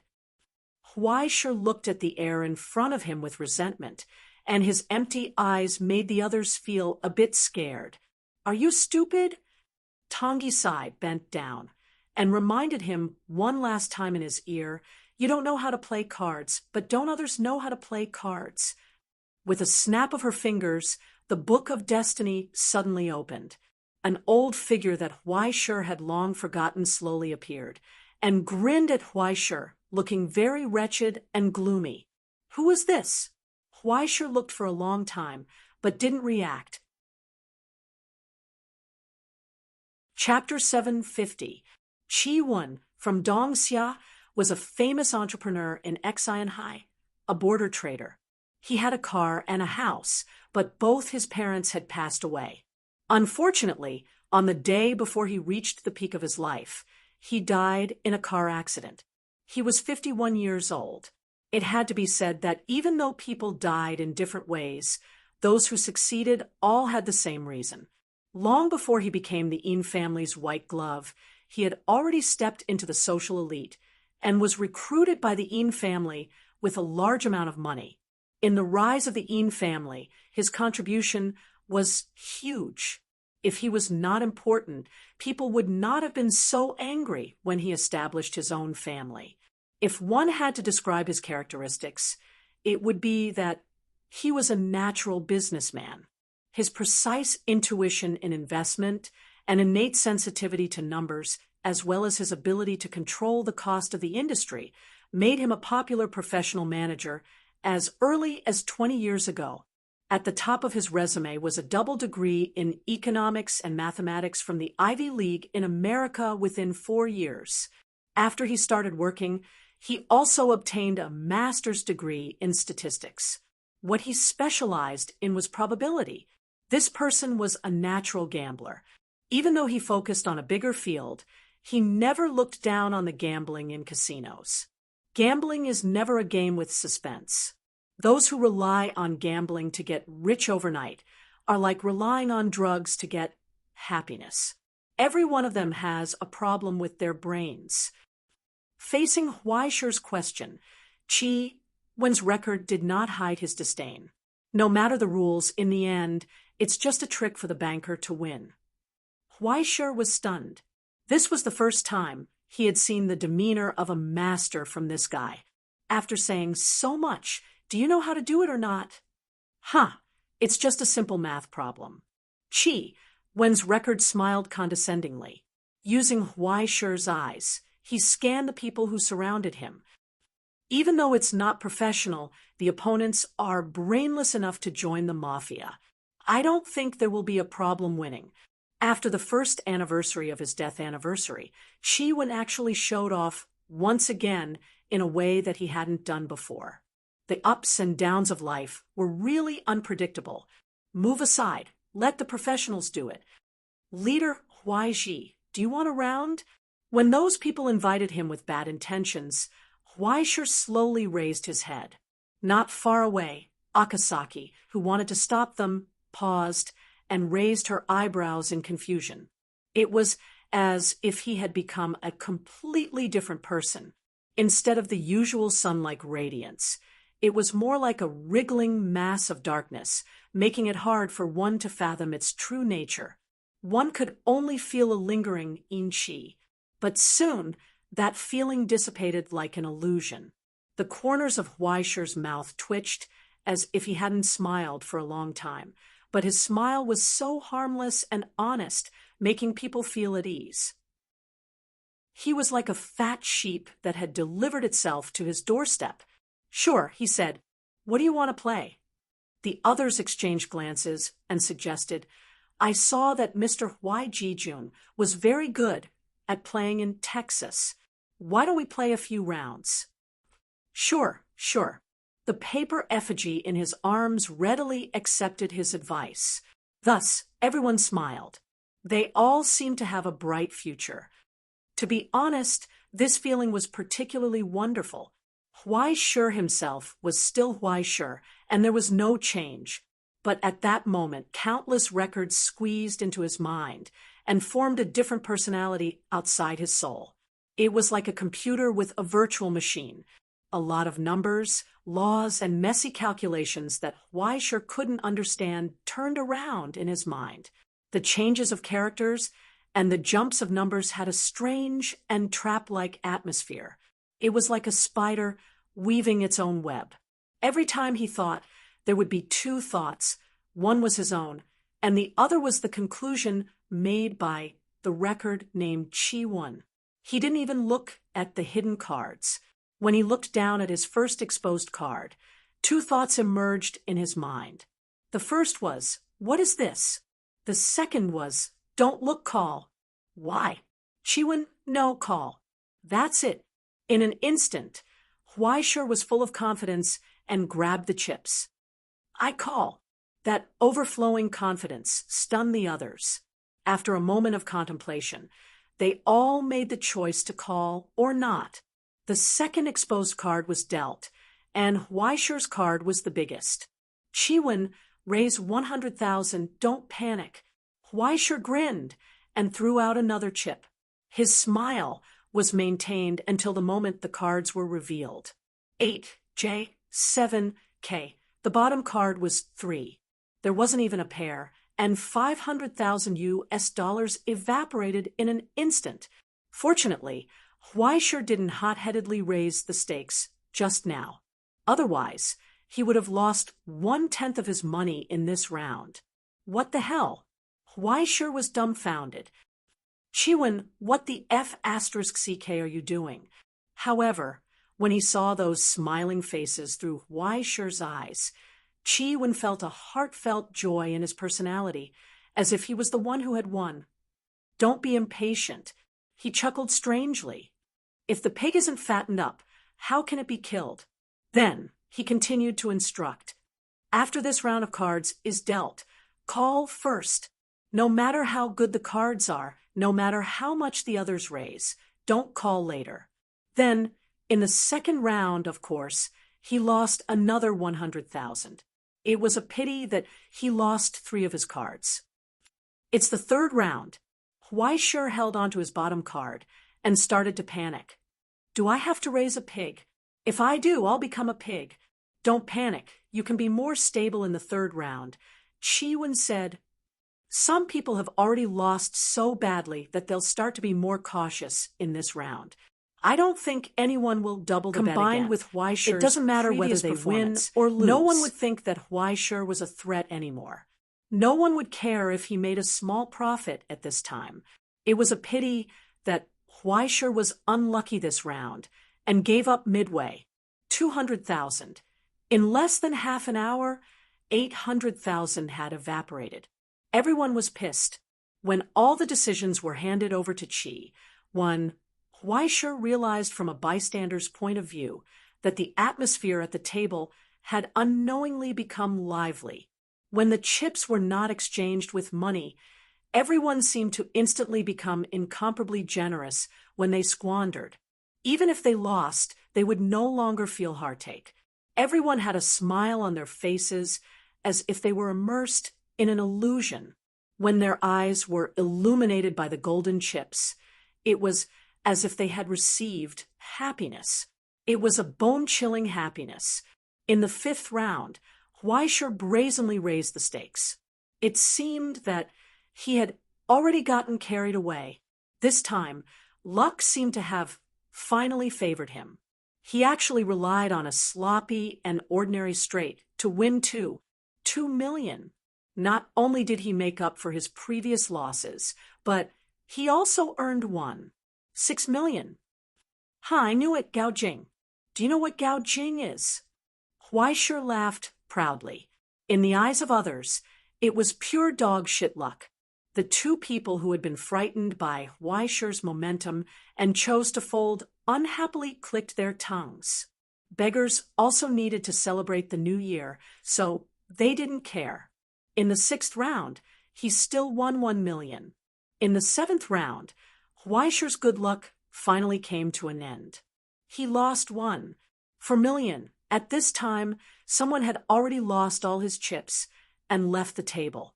But soon, another gambler who had just returned from playing blackjack sat up next to him.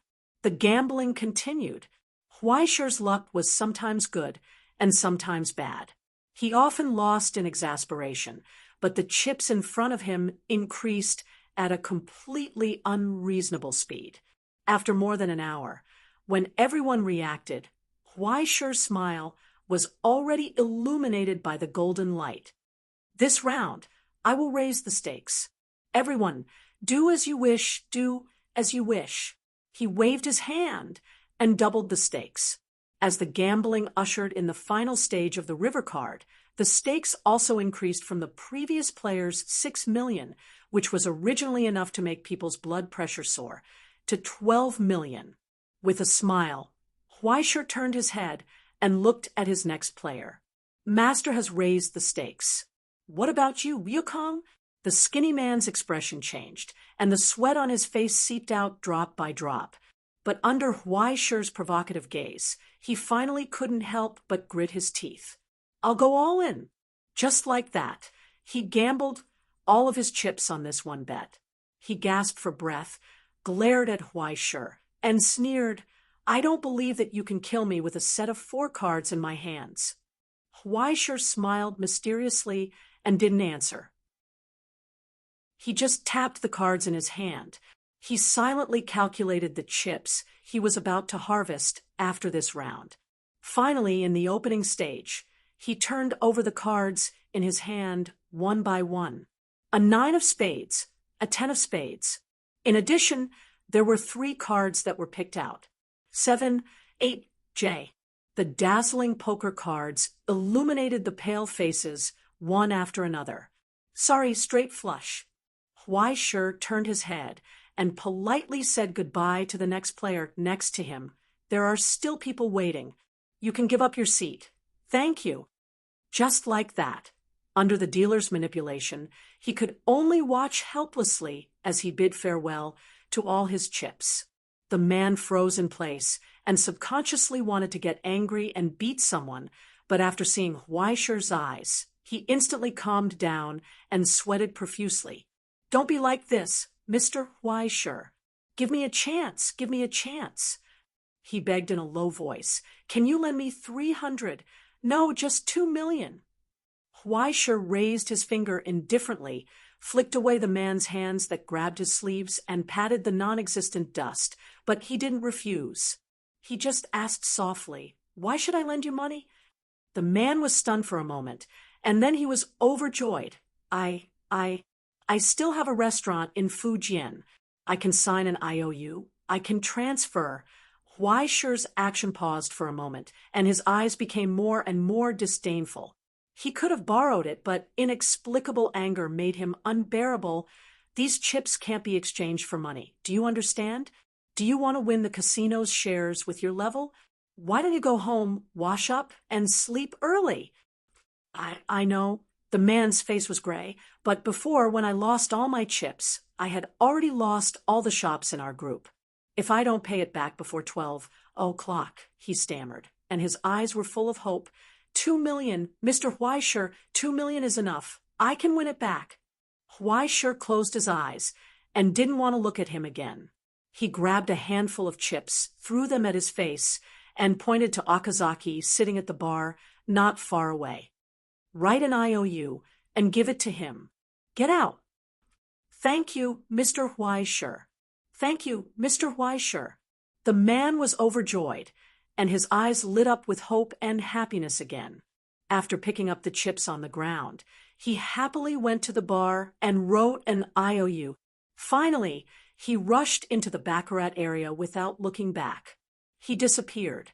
Huaisher raised his head, looked at the face in front of him that had changed, and showed a harmless smile again. "Shall we continue?" So the gambling continued, and so did the happiness.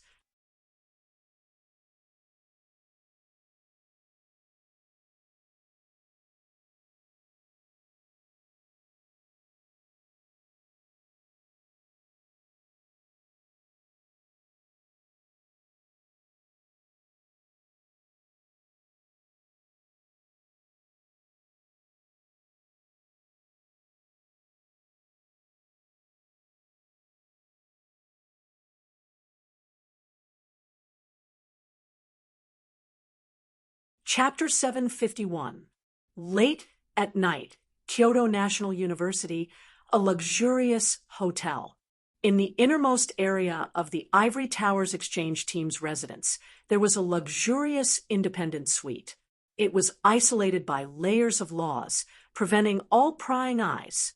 Under the dim light, the conversation had been going on for a long time. Professor Miyamoto's mental state is still unstable. Isaac rubbed his sore eyebrows and reported to the University Council on the other side. "A few days ago, I informed the Ingzhou branch of the administration, but they kept quiet and didn't give a formal response. They only said that they don't want to be involved in the battle between the Kung family and the Wu family. They also hope that we can maintain our position and not let the situation become too chaotic." In the air, Russell's projection nodded slowly. "You've been in Ingzhou, so you might not have received the notice. In order to prepare for the War of the Worlds in 2 to 3 years, the administration and the P5 will hold a temporary special meeting in a week. Before the meeting begins, no one knows what the final outcome will be. Under such circumstances, it's not surprising that the Ingzhou branch would make a conservative decision." He paused for a moment and continued, "As for Professor Miyamoto, you don't need to worry. As far as I know, Nakajima Kuchi, who works in the Continuation Institute, has already negotiated with the decision-making room. Miyamoto is a student that he trained, so he can't just leave her alone." Hearing this, Isaac's expression became much more relaxed. Since the creator, Nakajima Kuchi, was here, Miyamoto Genikairo's safety could at least be guaranteed. No matter how bad the situation was, with him around, Miyamoto didn't need to worry about her life. There wouldn't even be a formal trial. The existence of every scholar was precious to the present realm, let alone a geneticist like Miyamoto, who could guarantee the continuation of the race. If necessary, the Continuation Institute would use this as a reason to take him to the headquarters and keep him there forever to extend his research life and continue to contribute to the present realm. But if that's all, it won't help the situation at all. The existence of the Divine City in the future has made the entire Donbwa inner circle too unstable, the vice president said with a serious expression. Before this, the president of Kyoto University privately expressed to me that he was worried that this would be a repeat of the Feuerbach incident. Don't worry, Isaac, Luo Su replied confidently, isn't our ace teacher, Huai Shi, the classical music teacher, already in charge of handling it? The vice principal's expression became even more serious. Forgive me for being rigid all the time, but this is irresponsible. You have to have more confidence, and also irresponsible to the Donbwa inner circle. Although he does like to mess around sometimes, you should have a more reliable. Hasn't there been any major problems? Russell couldn't help but laugh. Maybe a miracle will happen then. Miracles are nothing more than the occasional occurrence of survivor bias. Isaac retorted indifferently, Mr. Principal, scholars only believe in laws. Sigh. That's why you haven't been able to break through to the creator realm. Isaac, if you hold such a view, the more you learn, the more your understanding will be restricted by your predecessors. No matter how many degrees you have, they are just shackles to you. I think we have argued about this issue many times, Isaac replied coldly. I don't think there will be any results this time. Okay. You always make sense. I can't win against you. Okay?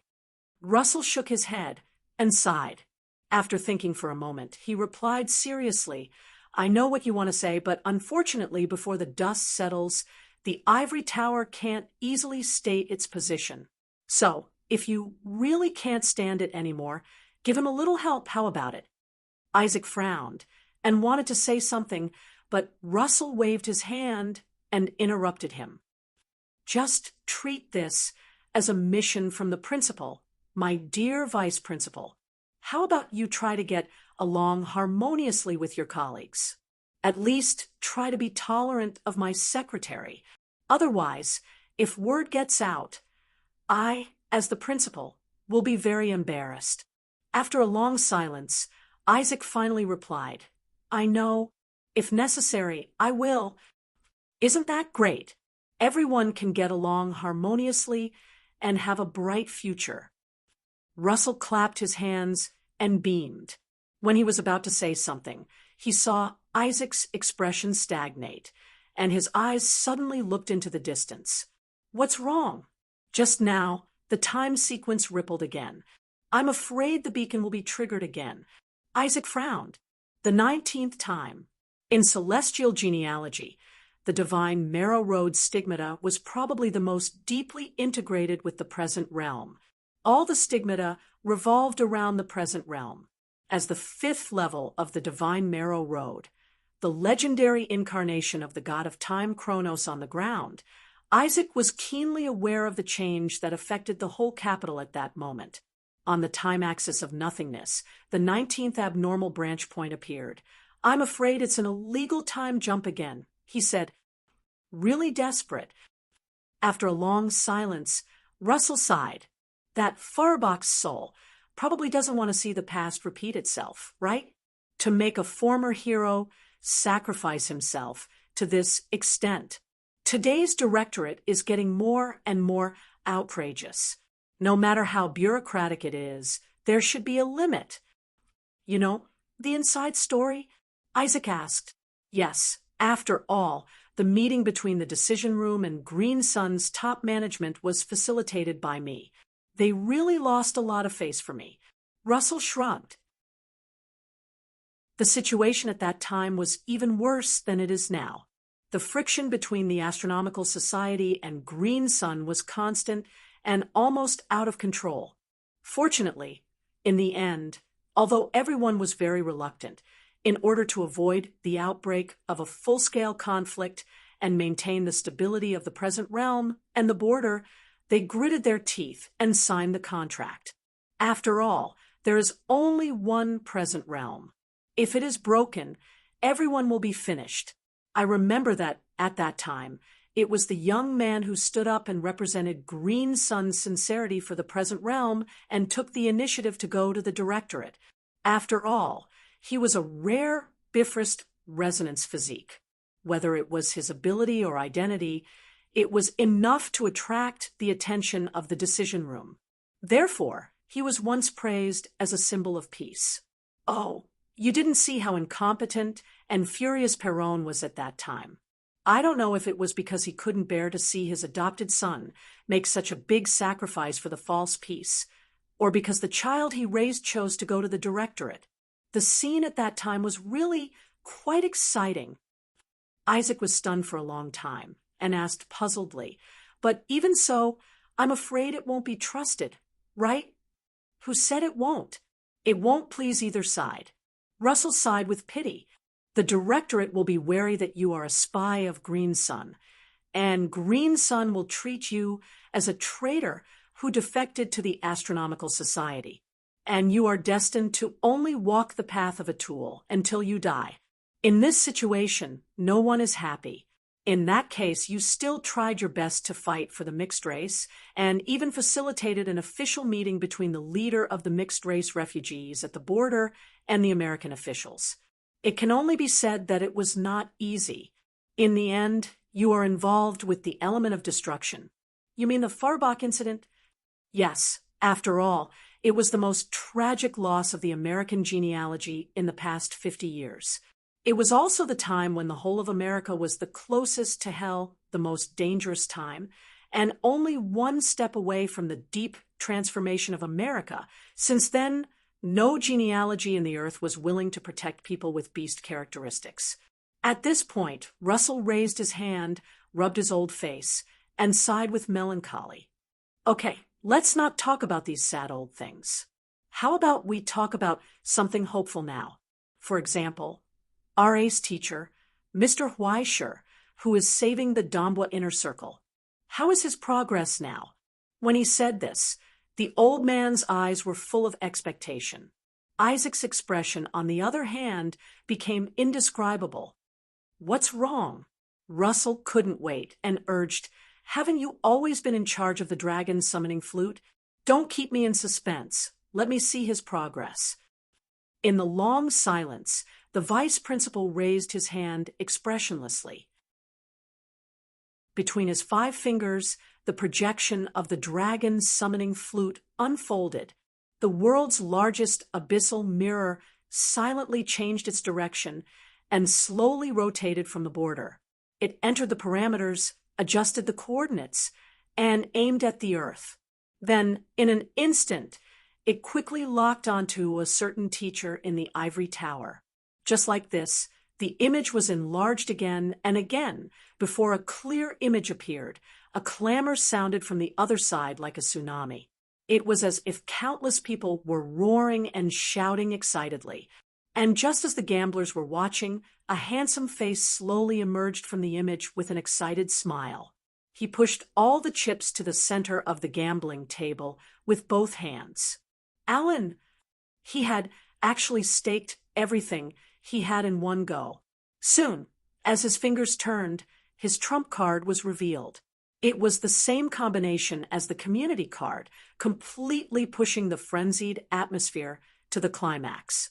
5, 6, 7, 8, 9. A straight flush. In an instant, in the midst of those selfless shouts, who knew how many faces on the gambling table lost their color and turned pale, they could hear the wails of despair in the depths of their hearts. With just this set of cards, the winner of as much as $300 million was decided. It was a peak that would be difficult to replicate tonight. In an instant, the atmosphere of the entire casino seemed to be ignited. It was as if a well-deserved king had descended on this land. Under the respectful gazes, the young man's face seemed to be plated with a layer of bright golden light. That was the appearance of the rising new god of gamblers. But the room was dead silent.